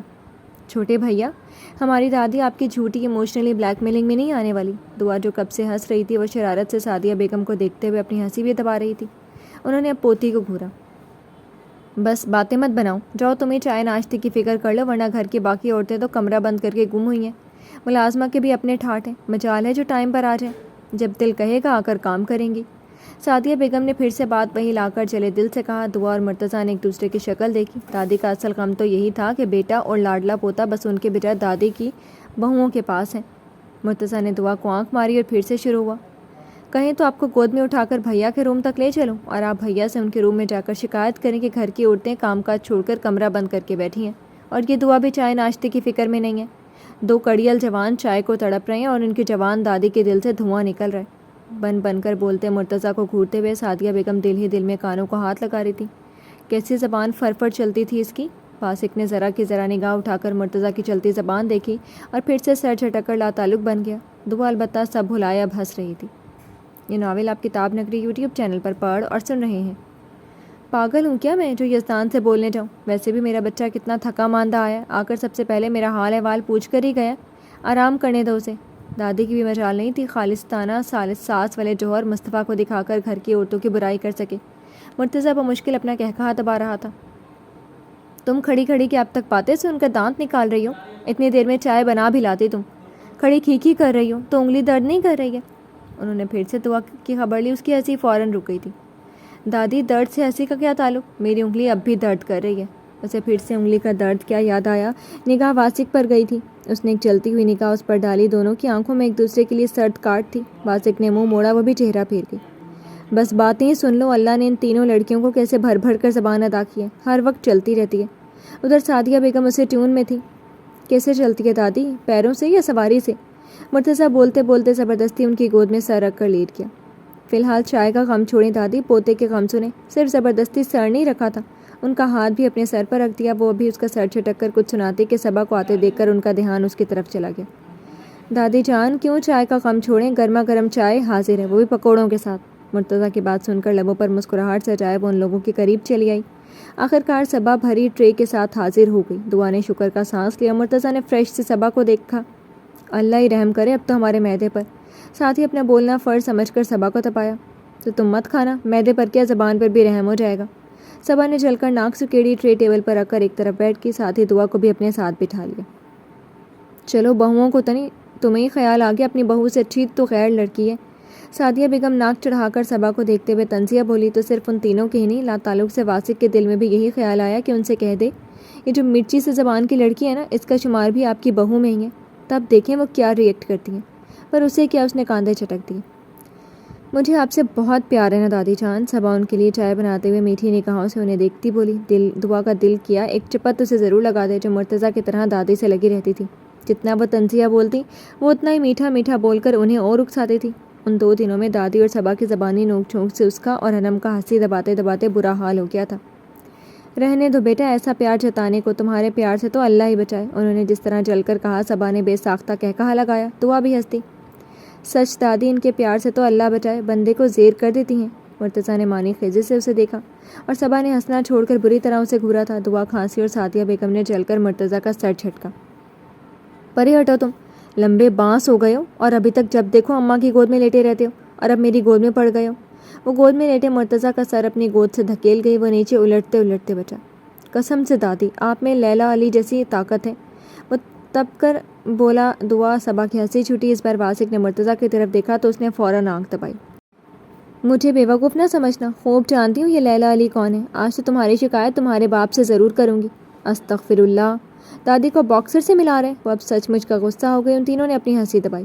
میں بھی پپا سے کہہ دوں گا کہ آپ کی مما جان مجھے گود میں نہیں سلا رہی، سارا بچپن گود میں نہیں لیا، اور اب جب میں بڑا ہو کر آپ کی پہلوانوں والی طاقت کے برابر ہو گیا ہوں تو مجھے زبردستی اپنی گود سے دھکیل رہی ہیں۔ اللہ رے، یہ لڑکی کی زبان! وہ غصے سے اسے گھور رہی تھی اور دونوں کو ہنستے ہنستے برا حال ہو رہا تھا۔ مرتضیٰ کی وجہ سے چائے بھی وہ بھولی پڑی تھی۔ بچی ہو تم جو گود میں لے کر پھروں، شادی کی عمر ہو گئی ہے اور دادی کی گود کی تمنا۔ انہوں نے کہتے ہوئے گردن میں جھٹکی۔ لفظ شادی پر مرتضیٰ کی آنکھیں اور بھی شرارت سے چمکی۔ پوری بیوی دلا دیں، اس کی گود میں لیٹ جاؤں گا۔ صبا کو کنکھیوں سے دیکھتے ہوئے وہ نچلا لب دانتوں تلے دبا کر ہنسی دبا رہا تھا۔ صبا کی ہنسی رکی اور اس نے چشمے کے پیچھے سے شہزادی کے پوتے کو کچا چبانے کے لیے گھورا تو وہ نے شرارت سے اس کے بازو میں چٹکی لی۔ توبہ توبہ، کیسا بے شرم لڑکا ہے، اپنے منہ سے کہتے ہوئے شرم نہیں آتی؟ انہوں نے تو گال بھی پیٹ لی ہے۔ یہ ناول آپ کتاب نگری یوٹیوب چینل پر پڑھ اور سن رہے ہیں۔ اس میں بے شرم ہونے والی کون سی بات ہے؟ جب دادی ایسے گود سے پرے پھینکے گی تو یہی فرمائش تو کروں گا نا۔ گرل فرینڈ نے کہا ہے، جائز بیوی کی گود مانگی ہے۔ اس کی شرارتیں عروج پر تھیں۔ اب تو واسق بھی مسکرا دیا تھا۔ دادی کی گود میں اتنا دم خم نہیں، ماشاءاللہ، جو تجھ جیسا پہاڑ لڑکے کا سر اپنی گود میں رکھوں۔ اے لڑکی، چائے دو مجھے، صرف دکھانے کے لیے لائی ہو؟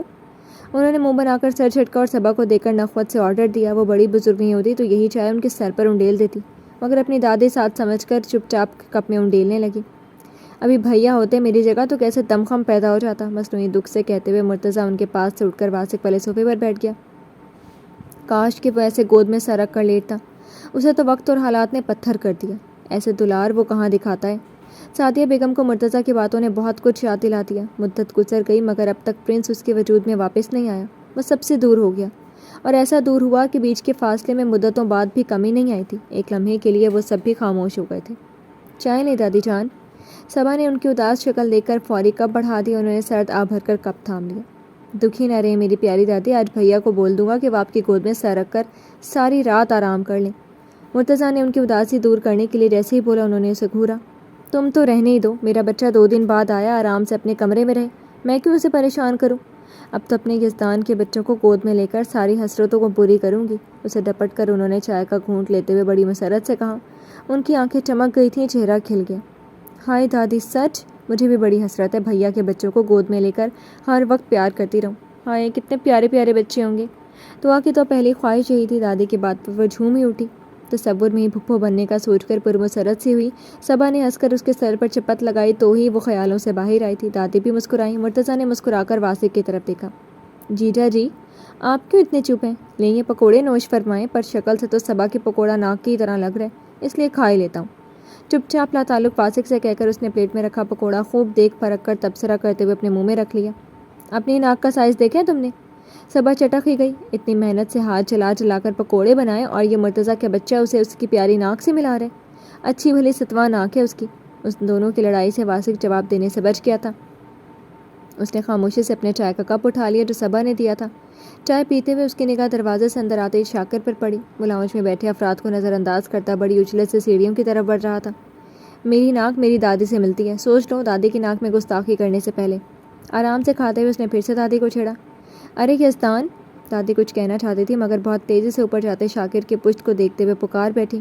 انہوں نے بھی دھوکہ کھایا تھا، بس سبھی متوجہ ہو گئے۔ وہ مڑا تو ارے یہ کون؟ میں تو اپنا یزدان سمجھی تھی۔ دادی نے اجنبی شکل دیکھتے ہی حیرت سے آنکھیں پھاڑ لی تھیں۔ کوئی بات نہیں دادی، شاکر صاحب کو اکثر لوگ پیچھے سے یزدان سمجھتے ہیں مگر شکل دیکھتے سمجھ جاتے ہیں انہیں غلط فہمی ہوئی ہے۔ یزدان اور شاکر کا فرق سمجھ میں آ جاتا ہے۔ چائے پیتے ہوئے واسق مسکرا کر رک گیا۔ شاکر کو دیکھتے ہوئے پہلی بار بولا۔ مرتضیٰ نے تعصب سے سر ہلایا۔ یہ دشمنی کیا رنگ لائے گی، کیا خبر؟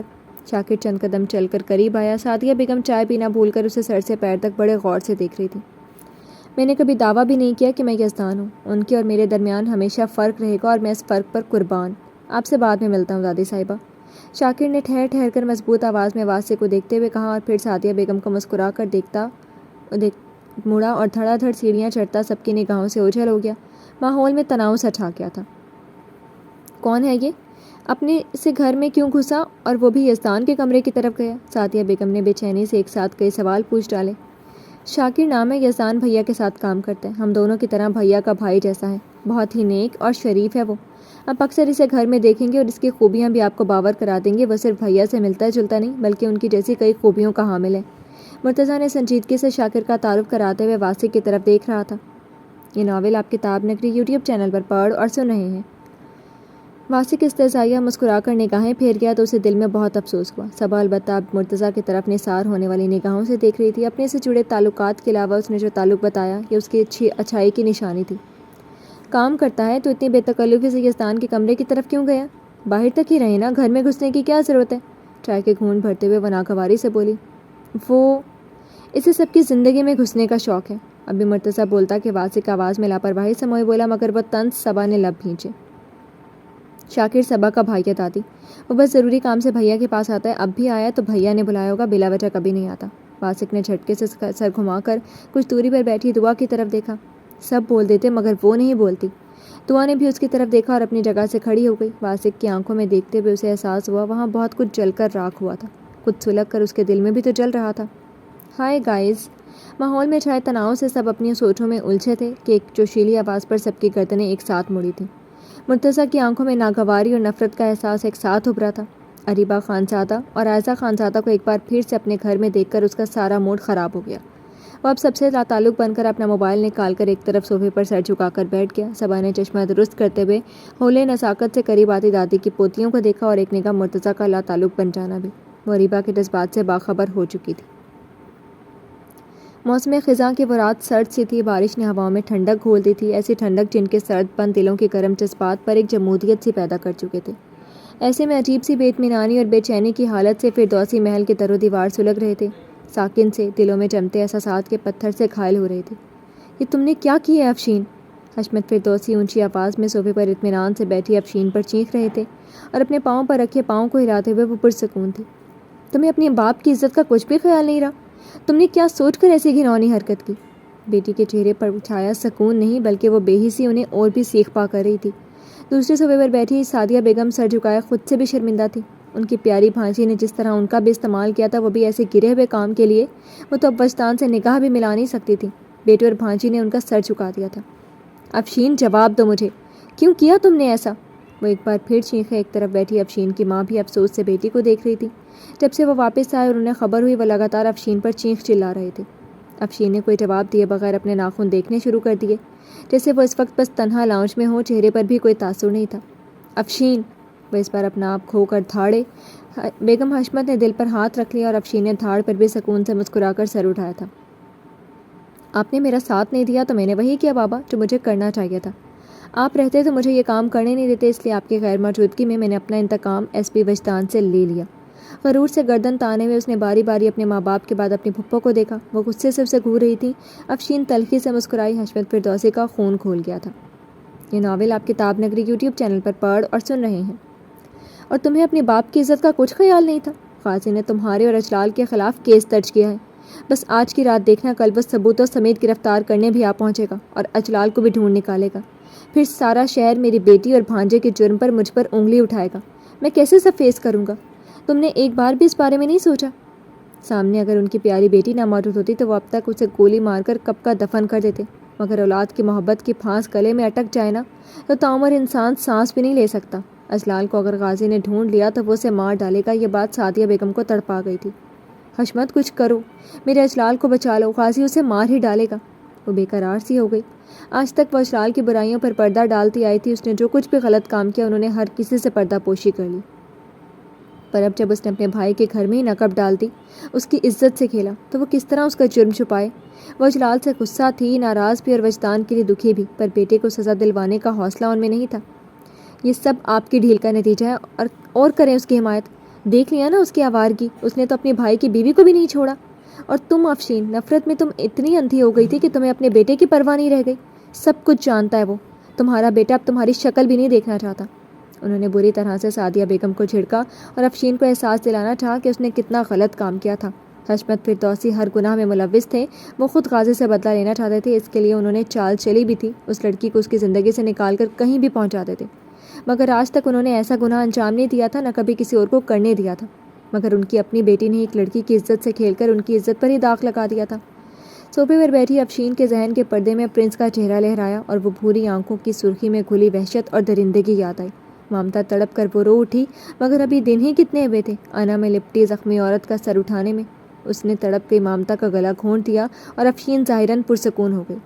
بابا، وہ میرا بیٹا ہے، بچہ ہے، چند دن یاد رکھے گا پھر بھول جائے گا، آپ فکر مت کریں، میں اسے منا لوں گی۔ گردن اب بھی تنی ہوئی تھی اور حشمت فردوسی نے ایک دم سر جھٹکا۔ یہ تمہاری غلط فہمی ہے کہ وہ بھول جائے گا، تم پچھتاؤ گی افشین، بہت بری طرح سے پچھتاؤ گی۔ یہ میرا دل کہتا ہے تم نے اپنے بیٹے کے ساتھ بہت غلط کیا، تم نے اسے مکمل کھو دیا ہے۔ کچھ تو تھا ان کی آنکھوں میں۔ افشین نے بے چین ہو کر پہلو بدلا، ماں اور پھپھو کی طرف دیکھا، وہ بھی غصے اور افسوس سے اسے دیکھ رہی تھی۔ ایک دم سے اس کے چہرے پر غصے کی لالی چھا گئی۔ بابا، آپ نے خود مجھے مجبور کیا اس کام کو کرنے کو۔ اس دن آپ نے بیٹی اور شوہرت میں سے ایک کو چنا تو میں نے بھی باپ اور نفرت میں سے نفرت کو چنا۔ میرا انتقام پورا ہوا اب مجھے۔ وہ ان تینوں کی طرف دیکھتے ہوئے کھڑی ہو کر حشمت فردوسی کے سامنے آ کر کھڑی ہوئی تھی۔ مجھے معلوم ہے میرے بابا کو اپنی عزت اور شہرت سب سے زیادہ عزیز ہے، اور اسے بچانے کے لیے آپ ضرور کل تک سارے حل نکال لیں گے۔ وہ مسکرائی اور حشمت فردوسی نے جبڑے بھینچ لیے۔ بیٹے کے آگے وہ ہار چکے تھے۔ افشین نے مڑ کر پریشان سعدیہ بیگم کو دیکھا۔ پھپھو، آپ اجلال کی طرف سے پریشان نہ ہوں، آپ کے بھائی اسے بھی بچا لیں گے، آخر اس شہر کے مشہور عزت دار شہری ہیں، انہیں اپنی عزت سب سے زیادہ پیاری ہے۔ وہ اطمینان سے بولتے بولتے حشمت فردوسی کی طرف مڑی اور آگے بڑھ کر ان کے گلے میں باہیں ڈالیں۔ بابا، میں نے اپنا انتقام پورا کیا، اب آپ غازی سے اپنا بدلہ لے لیں، پر پرامس اب میں وہی کروں گی جو آپ کہیں گے۔ ان کے سینے سے لگ کر وہ دھیرے دھیرے ان کے سارے اشتعال کو ختم کر چکی تھی۔ افشی، تم نے غلط کیا بیٹا، بیٹی کی محبت نے اسے ہرا دیا تھا، وہ اب اس کے پشت تھپکتے دھیمے پڑ چکے تھے۔ بابا، میں اگر اس انتقام کی آگ کو سرد نہ کرتی تو یہ آگ آپ کی بیٹی کو جلا دیتی، راکھ کر دیتی، میں مر جاتی۔ وہ ان کے سینے سے لگی، ایک بار پھر وہ درد بہا رہی تھی۔ حشمت فردوسی نے گہری سانس لے کر اپنی بیوی اور بہن کی طرف دیکھا۔ ان کے چہرے پر بھی اب بس یہی لکھا تھا کہ وہ کسی طرح بیٹی اور بھانجے کے ساتھ اپنی عزت بھی بچا لیں، پر کیسے ان دونوں کو نہیں معلوم تھا۔ پر افشین کو اپنے بابا پر مکمل اعتماد تھا، وہ ایک ماہر سیاست دان تھے، سیاست ان کی رگ رگ میں بسی تھی، وہ سب کچھ اس طرح سنبھال لیں گے کہ غازی پھڑ پھڑا کر رہ جائے گا۔ اور افشین جو سوچ رہی تھی وہ حق پر تھی۔ حشمت فردوسی کے دماغ نے بہت تیزی سے غازی سے بچنے کا لائحہ عمل طے کرنا شروع کر دیا تھا۔ آپا، اجلال اور خلیل کہاں ہیں؟ میں ان سے ملنا چاہتا ہوں، انہوں نے ایک دم سے سعدیہ بیگم سے پوچھا۔ وہ جانتے تھے کہ سعدیہ بیگم ان کا پتہ جانتی تھی۔ انہوں نے سرد آہ بھر کر بھائی کی طرف دیکھا۔ اجلال کی محبت وجدان پر ہمیشہ بھاری رہی تھی، وہ وجدان کے لیے بیٹے کو نہیں کھو سکتی تھی۔ اس رات ان لوگوں نے ایک بار پھر چند سازشوں کا جال بنا اور سعدیہ بیگم مجبوری میں صحیح ان کا ساتھ دینے کے لیے تیار ہو گئی تھی۔ بارش سے ڈھلتی شام رات میں تبدیل ہونے لگی تھی۔ کمشنر وجدان کے بنگلے میں ٹھما ٹھم برستی بارش کا شور تھا، پر لاؤنج میں اب خاموشی سے چھائی ہوئی تھی، جسے بس سعدیہ بیگم کی آواز توڑ دیتی تھی۔ وہ اریبہ سے بول رہی تھی، عائزہ لا تعلق تھی، باقی بچے وہ چاروں۔ واسق تو پہلے ہی سے خاموش تھا، مرتضیٰ بھی اب چپ بس اپنا موبائل دیکھ رہا تھا۔ دعا اور صبا دادی کی پوتیوں کو گاہے بگاہے دیکھ لیتی تھی۔ وجدان صاحب آستین کوہنیوں سے مڑتے ہوئے لاؤنج میں آتے ہی ٹھٹکے تھے۔ سب کے ساتھ اجلال کی دونوں بیٹیوں کو بیٹھے دیکھ کر ان کی پیشانی پر سلوٹیں پڑ گئیں، بھوری آنکھوں میں بے حد ناگواری ابھر آئی۔ یہ ناول آپ کتاب نگری یوٹیوب چینل پر پڑھ اور سن رہے ہیں۔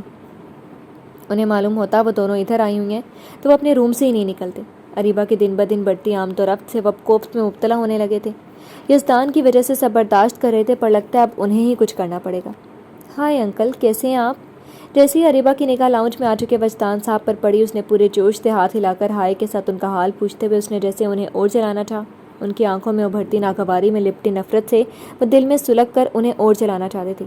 عائزہ نے البتہ بس دیکھنے پر اکتفا کیا تھا۔ فریش سے وہ ہمیشہ کی طرح اپنی وجاہت سے ہر سو چھا گئے تھے۔ بات تو زبردست تھی ان میں کہ اب تک افشین کے دل میں وہی ہی چھائے ہوئے، یہ عائزہ نے دل میں مان لیا تھا۔ ادھر سب کی گردن وجدان صاحب کی طرف مڑ گئی تھی۔ وہ اریبہ کو جواب دیے بغیر سعدیہ بیگم کی طرف آئے۔ مما جان، آئیں ہم لوگ ادھر اسٹڈی میں چلتے ہیں، بچوں کو اپنی باتیں کرنے دیں۔ انہوں نے جس طرح دو ٹوک انداز میں کہا، سعدیہ بیگم کو اٹھنا ہی تھا۔ وجدان کبھی بھی اجلال کی بیٹیوں کے ساتھ نہیں بیٹھ سکتا تھا، یہ وہ جانتی تھی۔ ان کا آنا جانا اپنے گھر برداشت کر رہا تھا، یہی اس کے لیے کافی تھا۔ دعا گڑیا، ہماری چائے اسٹڈی میں لے آؤ۔ دعا سے کہتے ہوئے ان کی آواز پرشفقت ہو گئی۔ اریبہ نے ایک نگاہ باپ بیٹی پر ڈالی۔ کتنی محبت تھی انہیں اپنی بیٹی سے، بلکہ وہ تو سب کی آنکھوں کا تارا تھی۔ ہر کوئی اس سے بے تحاشا محبت کرتا تھا۔ اس کے دل کا حاکم مرتضیٰ بھی اپنی بہن سے بے تحاشا محبت کرتا تھا۔ باپ، بھائی، شوہر، سب کی محبتوں کا مرکز تھی۔ اریبہ کے چہرے کے رنگ بدلنے لگے تھے۔ جی پپا، لا رہی ہوں۔ ادھر دعا اریبہ کے ہر احساسات سے بے خبر فوراً اپنی جگہ سے اٹھ گئی تھی۔ بجتان صاحب نے ایک ہاتھ بڑھا کر اس کا سر تھپک کر چوما اور سعدیہ بیگم کو لے کر چلے گئے، اور یہ منظر اریبہ کی آنکھوں میں ٹھہر گیا۔ وہ جاتی دعا کو بس دیکھ رہی تھی۔ سعدیہ بیگم کے چلے جانے سے ادھر خاموشی ہی خاموشی چھا گئی۔ صبا نے چائے کا کپ ہونٹوں سے لگا کر سب کی طرف باری باری دیکھا۔ چہرے پر بیزاری سجائے واسق سڑا منہ۔ صبا نے جل کر گردن موڑی، پھر عائزہ کو دیکھا۔ ٹاپ اور جینز ایک پاؤں پر رکھا، دوسرا پاؤں نازک سے پیروں میں میچنگ سینڈل۔ امیروں کو ہر وقت ماڈلوں والے روپ میں رہنا کتنا سخت ہے۔ بیچارے نارمل ہولیے میں رہ بھی نہیں سکتے، اوپر سے نزاکت بھی دکھاتے رہو۔ چائے تو ایسے پی رہی کہ گویا بس ایک ایک بوند کے علاوہ گھونٹ چلا گیا تو آواز نکلنے کا گناہ ہو جائے گا۔ اور کپ کا ہینڈل کیسے پکڑے؟ توبہ، ایسے تو میرے ہاتھ سے کپ الٹ ہی جائے۔ اللہ میاں جی، تیرا لاکھ لاکھ شکر تو نے مجھے غریب بندی بنایا۔ عام زندگی تو جی سکتے ہیں، سب کچھ بنداس رہ کر کرنا، کوئی ڈر نہیں، ایک دم ٹینشن فری۔ نزاکت سے چائے پیتے ہاتھوں کو دیکھتے دیکھتے وہ اپنے دل ہی دل میں لگاتار بولتی جا رہی تھی، یہاں تک کہ سوچتے سوچتے اس نے ایک دم سے شراب کی آواز کے ساتھ چائے کا ایک بڑا گھونٹ بھر لیا۔ واسق اور مرتضیٰ کی اس کی عادت عام بات تھی، مگر جس طرح اریبہ اور عائزہ نے گردن موڑ کر اس کی طرف دیکھا، جیسے شراب کی آواز نہ نکال کر اس نے کوئی گناہ کا انجام دے دیا ہو، یا یہاں موجود کسی ایک کا خون کا گھونٹ پی لیا ہو۔ یا اللہ، چائے پی رہی ہوں نا میں۔ ان کی آنکھوں کی ناگواری دیکھ کر اس نے ایک کپ میں بچی چائے دیکھی۔ ہاں چائے ہے، شکر ہے۔ اور ایک بار پھر اس نے گھونٹ بھرا، اس بار اور بھی زوردار آواز میں۔ شراب کی آواز اتنی تو تھی کہ واسق نے جل کر اسے دیکھا۔ مرتضیٰ نے بھی گردن ترچھی کی۔ صبا نے دوبارہ گھونٹ لے کر پھر سے آواز نکالی۔ اپنی کیا شراب کا والیوم کم کر سکتی ہو تم؟ مرتضیٰ نے تو بس گھورا، پر واسق نے تو ٹوک ہی دیا۔ اف، یہ اس کی پیاری نند کا میاں، مجھے ایسے ہی پینا آتا ہے، کان بند کر لیں۔ تڑ سے جواب دے کر اس نے پھر سے گھونٹ بھرا۔ واسق نے دانت کچکچائے۔ پہلی بار دل کیا کاش اس لڑکی کو وہ سدھار سکتا، مگر ہائے رے افسوس، یہ نکچڑی اس کے عزیز چاند دوست کی بیوی تھی تو وہ کیا کر سکتا تھا؟ اریبہ نخوت سے مسکرائی۔ یہ بیچاری بھی کیا کرے، بچپن سے ایسے ہی تو جیتی آ رہی ہوگی، اپنی کلاس کے حساب سے یہ عمل کرتی ہے، کیوں واسق؟ اریبہ نے ظاہراً واسق کو دیکھتے ہوئے اپنے دو گالوں پر انگلی سے چھوتے ہوئے کہا، پر طنز صبا کے سر سے پاؤں تک لگا تھا۔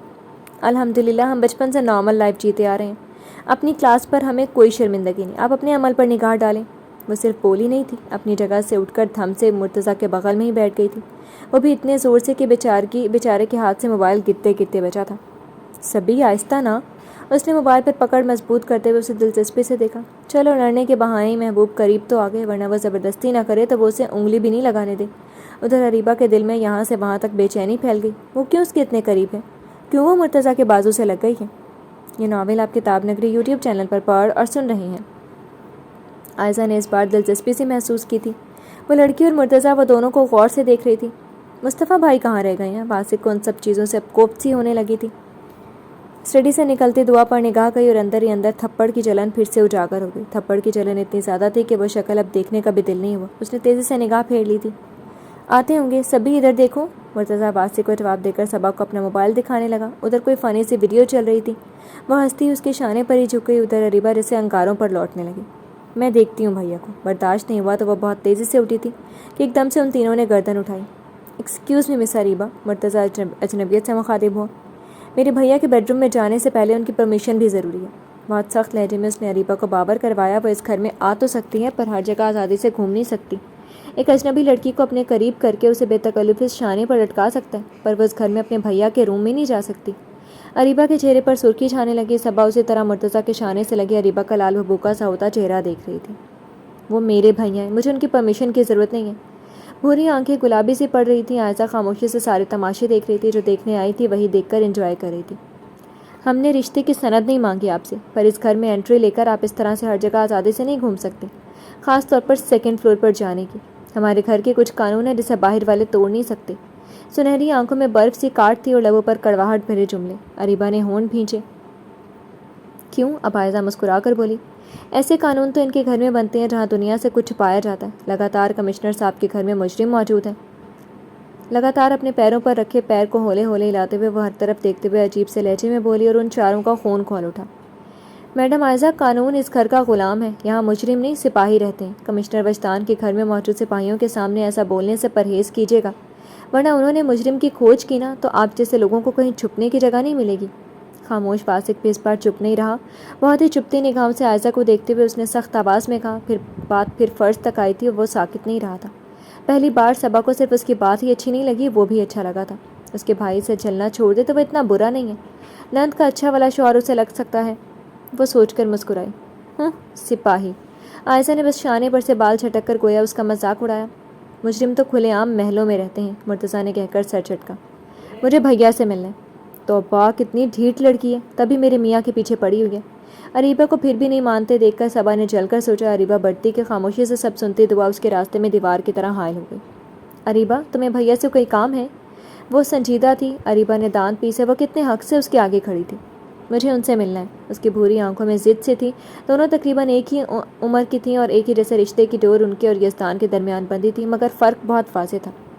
وہ ابھی نیچے ہی آئیں گے تو مل لینا، جاؤ اپنی جگہ پر بیٹھ جاؤ۔ وہ اتنی سختی سے بولی کہ اریبہ نے لب بھینچ کر چند پل اسے گھورا اور جھٹکے سے مڑ کر وہ دوبارہ اپنی جگہ پر بیٹھ گئی۔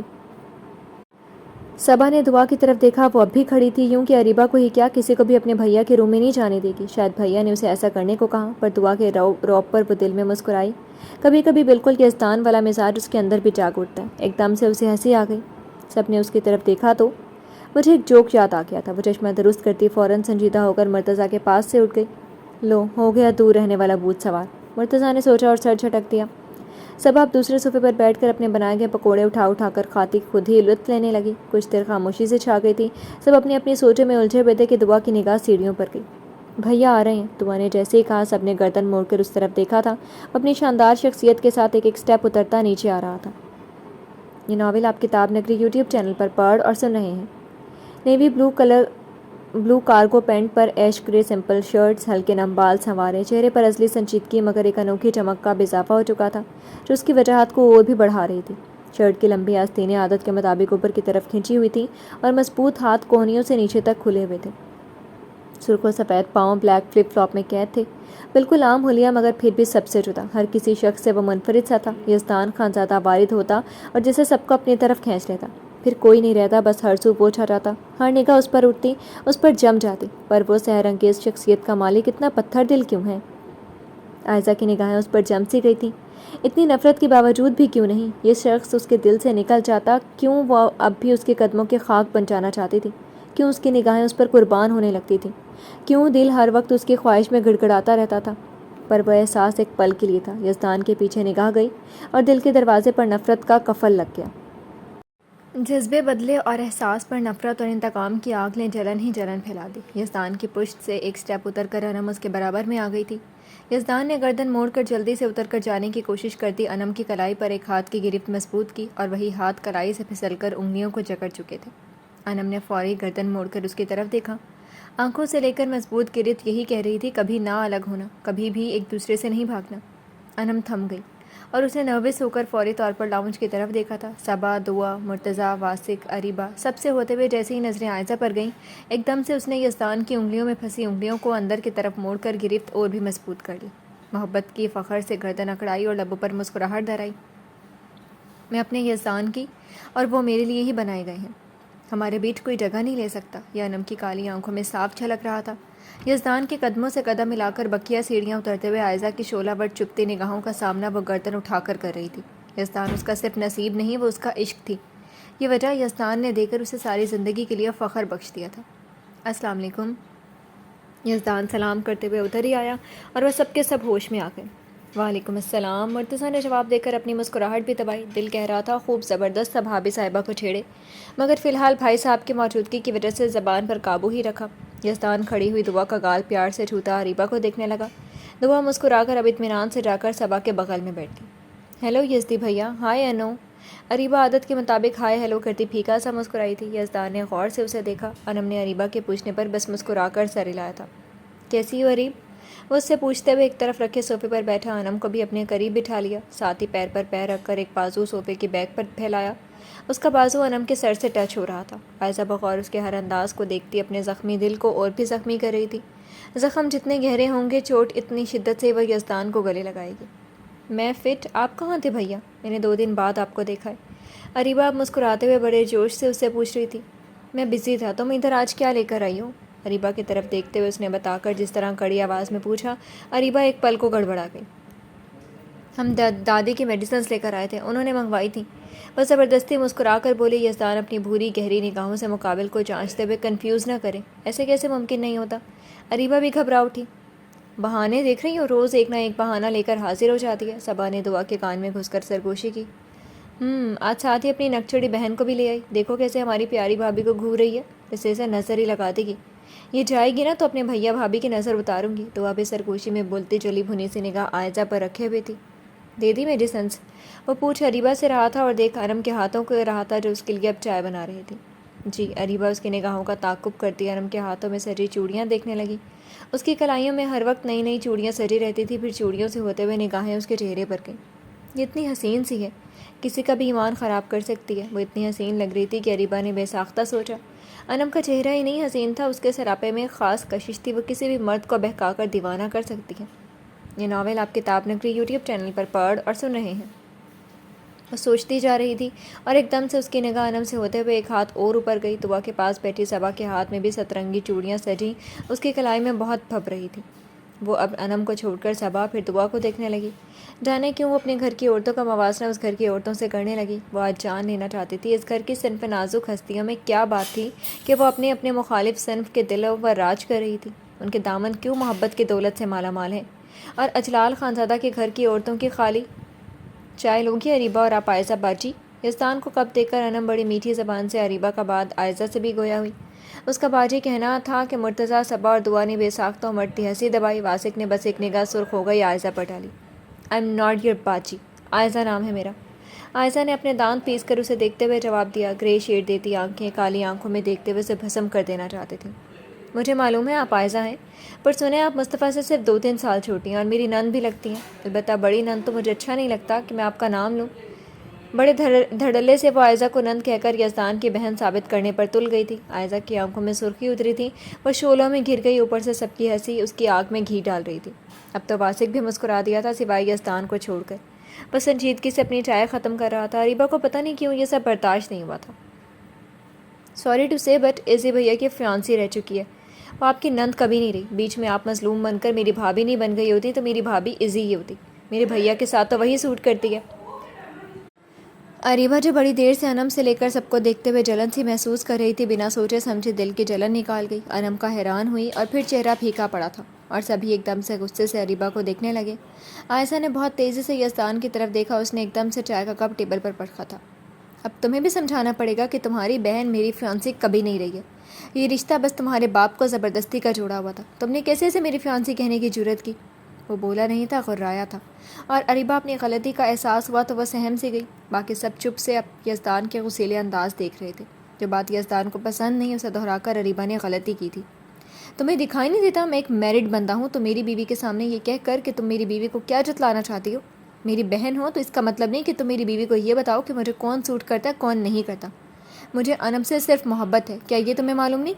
ایک بار وہ غصے میں آ جائے تو سامنے والے کے چہرے پر صرف گھبراہٹ ہو سکتی تھی، ڈر ہو سکتا تھا اور کچھ نہیں۔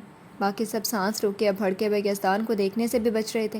اریبہ نے بھائی کے چاہو جلال کو ڈر سے دیکھتے ہوئے منہ کھولا۔ سوری، ایک لفظ بھی بیچ میں مت بولنا۔ اریبہ کے حلق سے نکلتی آواز اس کی ایک ہلکی دھاڑ نہیں کھونڈتی، وہ سرخ ہوتا چہرہ جھکا گئی۔ یہ میری لاسٹ وارننگ ہے اریب، میں وہ مرد نہیں ہوں جو اپنی سے جڑی عورتوں کو ایک دوسرے کی بے عزتی کرنے کا موقع دوں۔ نہ انو تمہیں کچھ غلط کہہ سکتی ہے، نہ تم انو کو، جو دل کہے کہہ دو۔ میں یہ اجازت نہیں دے سکتا، یہ بات اپنے دماغ میں اچھے سے بٹھا کر اب مخاطب ہونا۔ اس کی آواز اتنی سخت سے سخت تر ہوتی جا رہی تھی کہ بغل میں بیٹھی انم کا دل بھی اب ڈرنے سا لگا۔ یزدان برہمی سے اب بھی بولتا جا رہا تھا۔ اور ایک بات، یہ مظلوم کسے بولا تم نے؟ اریبہ نے اپنے ہونٹ کچلے۔ یہ تمہیں لنگڑی لولی لگتی ہے کہ اس میں کوئی عیب ہے؟ زبان اور ہوش سنبھال کر اب بات کرنا۔ سب سمجھتا ہوں میں تمہاری بات کا مطلب، اب ملنا تو عزت کے ساتھ اور اپنے دماغ سے ساری غلاظت مٹا کر، گاٹ اٹ؟ یزدان کی آواز کا سرد پن اریبہ کی رگ رگ میں گزر کر خون کے دورانیے کو جمانے لگا۔ وہ اس سے نگاہیں بھی نہیں ملا پا رہی تھی۔ لاؤنج میں سب ایسے تھے جیسے سب کو سانپ سونگ گیا۔ یزدان اپنی جگہ سے تیزی سے اٹھا تھا۔ لسن اریب، بیچ میں انو نہیں بھی ہوتی تو تمہاری بھابھی کوئی نہیں ہوتی، کوئی نہیں تو کوئی نہیں۔ اس بار عائزہ نے آنکھیں بند کر کے کوئی آخری آنسو اپنے دل میں اتار لیا۔ چلو طے ہوا کہ وہ نہیں بھی ہوتی، پھر بھی اس کی کوئی جگہ نہیں تھی۔ دل زخم سا اس پر استہزائیہ ہنسا۔ اینڈ لاسٹ وارننگ، مجھ سے کچھ چھپا نہیں ہوا ہے۔ تمہارا دادی کے بہانے روز آنا، بات بات پر کوئی نہ کوئی طنز کر دینا، صبا کو الٹا سیدھا بولنا، اسے کلاس کا تانا دینا، یہ سب معلوم ہے مجھے۔ وہ بھی میری بہن ہے، بالکل ویسی جیسے تم اور دعا ہو۔ اب کبھی ملاقات ہو تو یہ بات ذہن میں رکھ کر عزت سے مخاطب ہونا۔ صبا نے بے ساختہ سر اٹھایا۔ انم صحیح کہتی تھی کہ مصطفیٰ ہر بات نوٹ کرتا ہے۔ یہ ناول آپ کتاب نگری یوٹیوب چینل پر پڑھ اور سن رہے ہیں۔ بھلے فوری عمل نہیں دکھاتا، مگر جب سامنے والے کو اپنے انداز میں سمجھاتا تو پھر کس کی مجال جو دوبارہ وہ غلطی دہرا دے۔ کچھ بھی ہوا، آج اس نے بھائی ہونے کا مان نبھا دیا تھا۔ اس کی آنکھیں بھریں اور اس نے سر چکا دیا۔ بھائی صحیح کہتا ہے، یزدان دلوں پر راج کرنے کے لیے ہی بنا ہے، کوئی کیسے بھلا اس کے جیسے ہو سکتا ہے؟ میں برداشت کروں تو اس کا مطلب یہ نہیں کہ دادی کی میڈیسنز روز ختم ہوتی رہیں تو کبھی کوئی اور چیز وہاں ان کی رہ گئی ہو۔ یہاں انہیں سب مل جائے گا، تو آئندہ دادی کچھ دینے کے لیے تم اپنی خدمت انجام مت دینا۔ اس نے یہ بات کہہ کر اریبہ کو یہ جتا دیا کہ اب وہ اس کے گھر نہیں آئے جائے۔ اریبہ نے جھٹکے سے سر اٹھایا۔ دادی سے ملنے کا دل کرے گا تو میں وہاں پہنچا دیا کروں گا، اور خود بھی تم سے مل لیا کروں گا۔ آئی تھنک تم ہم دونوں سے ملنے آتی ہو۔ اریبہ کی آنکھوں میں اپنے لیے شکایت دیکھ کر وہ تب بھی نہیں پگھلا۔ اسی طرح سخت نگاہوں سے دیکھتے ہوئے اس نے دعا کو پکارا۔ دعا گڑیا؟ اریبہ کے دل میں چھن سے کچھ ٹوٹا۔ جی بھیا۔ وہ فوراً کھڑی ہوئی۔ ان دونوں نے چائے پی لی ہو تو انہیں باہر تک چھوڑا، بس اتنا ہی۔ عائشہ جھٹکے سے اٹھی تھی اور اس نے اریبہ کو بھی کھینچ کر کھڑا کر دیا۔ ہم خود چلی جائیں گے، لیٹس گو اریب۔ اس نے اریبہ کا ہاتھ مضبوطی سے تھاما اور بہت تیزی سے وہ دونوں لاؤنج سے نکلتی چلی گئی۔ یزدان کچھ دیر اسی طرح کھڑا دروازے کی طرف دیکھتا رہا، پھر سر جھٹک کر خاموش بیٹھے واسق اور مرتضیٰ کی طرف مڑا۔ اوپر آ جاؤ، آئندہ کے مشن کے لیے بہت اہم بریفنگ دینی ہے۔ وہ سنجیدگی سے بولتے ہوئے لاؤنج سے نکل رہا تھا کہ تبھی روم سے نکلتی شانی کی طرف نظر گئی۔ وہ فریش سی ادھر ہی آ رہی تھی۔ مصطفیٰ کہاں جا رہے ہو؟ وہ قریب آتے بازوؤں پر ہاتھ رکھ گئی۔ مصطفیٰ کے پیچھے واسق اور مرتضیٰ کو بھی دیکھا۔ یہی ہوں، آفس روم میں، آپ سے کام کے بعد ملتا ہوں۔ مجھے نثر کے بارے میں بات کرنی ہے آپ سے۔ وہ ان کے ہاتھ کو تھپک کر ان سے نرمی سے بولتا سیڑھیوں کی طرف بڑھ گیا تھا۔ واسق اس کے پیچھے تھا۔ کیوٹ ماما، چاہتے مرتضیٰ نے گال چوم کر پیار جتایا، پھر سیڑھیوں کی طرف گیا تھا۔ وہ پیار بھری نگاہوں سے ان تینوں کو ہی دیکھتی ادھر لاؤنج میں چلی گئی۔ کیا بات ہے، اتنی خاموشی؟ کوئی بات ہوئی ہے کیا؟ ان تینوں کو اتنا خاموش اور سنجیدہ دیکھ کر شانی نے فکر مندی سے پوچھ لیا۔ نہیں خالہ، ہم بس سنجیدہ رہنے کی پریکٹس کر رہی ہیں۔ انم نے ہلکے سے مسکرا کر ان کی فکر دور کر دی۔ جو ہوا وہ اب کیا دہرا کر شانی کو بھی پریشان کریں۔ انہوں نے دعا اور صبا کی طرف دیکھا تو ان دونوں نے مسکرا کر تائید میں سر ہلایا۔ پاگل ہو تم تینوں۔ انہوں نے ہنس کر ادھر ادھر دیکھا۔ وجی چلے گئی یزدان کے آفس میں؟ پپا دادی ساس کے پاس ہے۔ انم نے صرف بتایا نہیں، انگلی سے اسٹڈی کی طرف اشارہ بھی کر دیا۔ اچھا، میں وجی کو بول دوں کہ یزدان چلا گیا؟ تم تینوں کچن میں چلو، آج ایک اچھے سے ڈنر کا انتظام کرتے ہیں۔ میری پوری فیملی اکٹھی ہے، ڈنر بھرپور ہونا چاہیے۔ شانی خوشی خوشی کہتی ہوئی اسٹڈی کی طرف بڑھ گئی۔ اف، یہ ساسو ماں کون سے آرڈر دے گئی؟ آج پھر کمر ٹوٹ جانی ہے ان شوہروں کے چکر میں۔ صبا نے ایک دم سے اپنی کمر تھام لی تو ان دونوں نے ہنستے ہوئے ایک دوسرے کو دیکھا، اور پھر صبا کا بازو دائیں بائیں جانب سے دبوچ کر اسے صوفے سے اٹھا کر کچن کی طرف لیتی چلی گئی تھی۔ کچھ ہی دیر میں ہنسنے کھلکھلانے کی آوازیں کچن سے لے کر پورے بنگلے میں گونجنے لگی تھی۔ کالی تارکول کی سڑک پر عائزہ کی کار تیز رفتاری سے دوڑے جا رہی تھی، اور اندر وہ دونوں خاموشی میں اپنے اندر کی جنگ سے لڑ رہی تھی۔ تم کس طرح سے یزدان بھیا سے انتقام لینا چاہتی ہو ایزی؟ میں ہر طرح سے تمہارا ساتھ دینے کے لیے تیار ہوں۔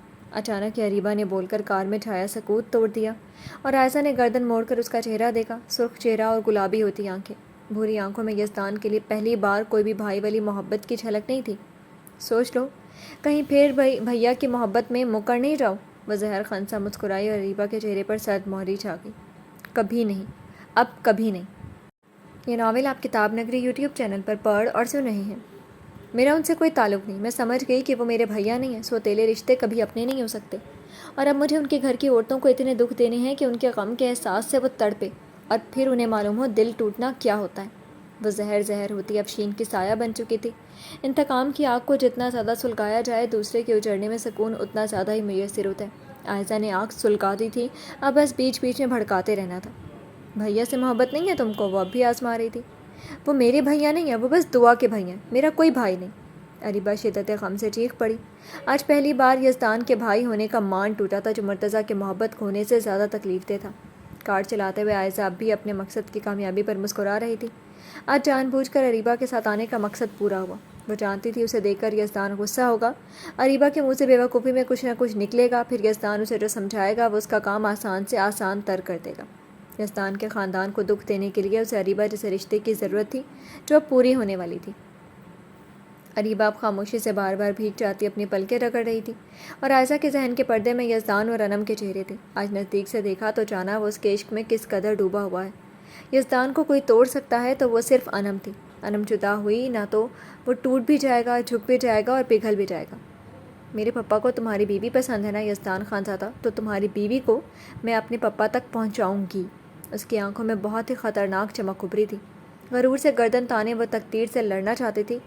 اب وقت نے سب کے مقدر میں کیا لکھا تھا یہ تو آنے والا وقت ہی جانے، پر تباہ کرنے والے کبھی آباد نہیں رہتے، یہ ان دونوں کو معلوم نہیں تھا۔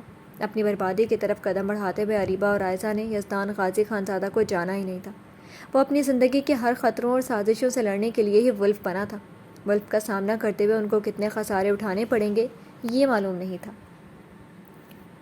جی تو فرینڈز، کیسے لگے آپ کو آج کے لانگیسٹ ایپیسوڈ؟ کمنٹ سیکشن میں ضرور بتائیے گا۔ پھر حاضر ہوں گے ناول کے نیکسٹ ایپیسوڈ کے ساتھ۔ اب تک کے لیے اجازت دیجیے، شکریہ، اللہ حافظ۔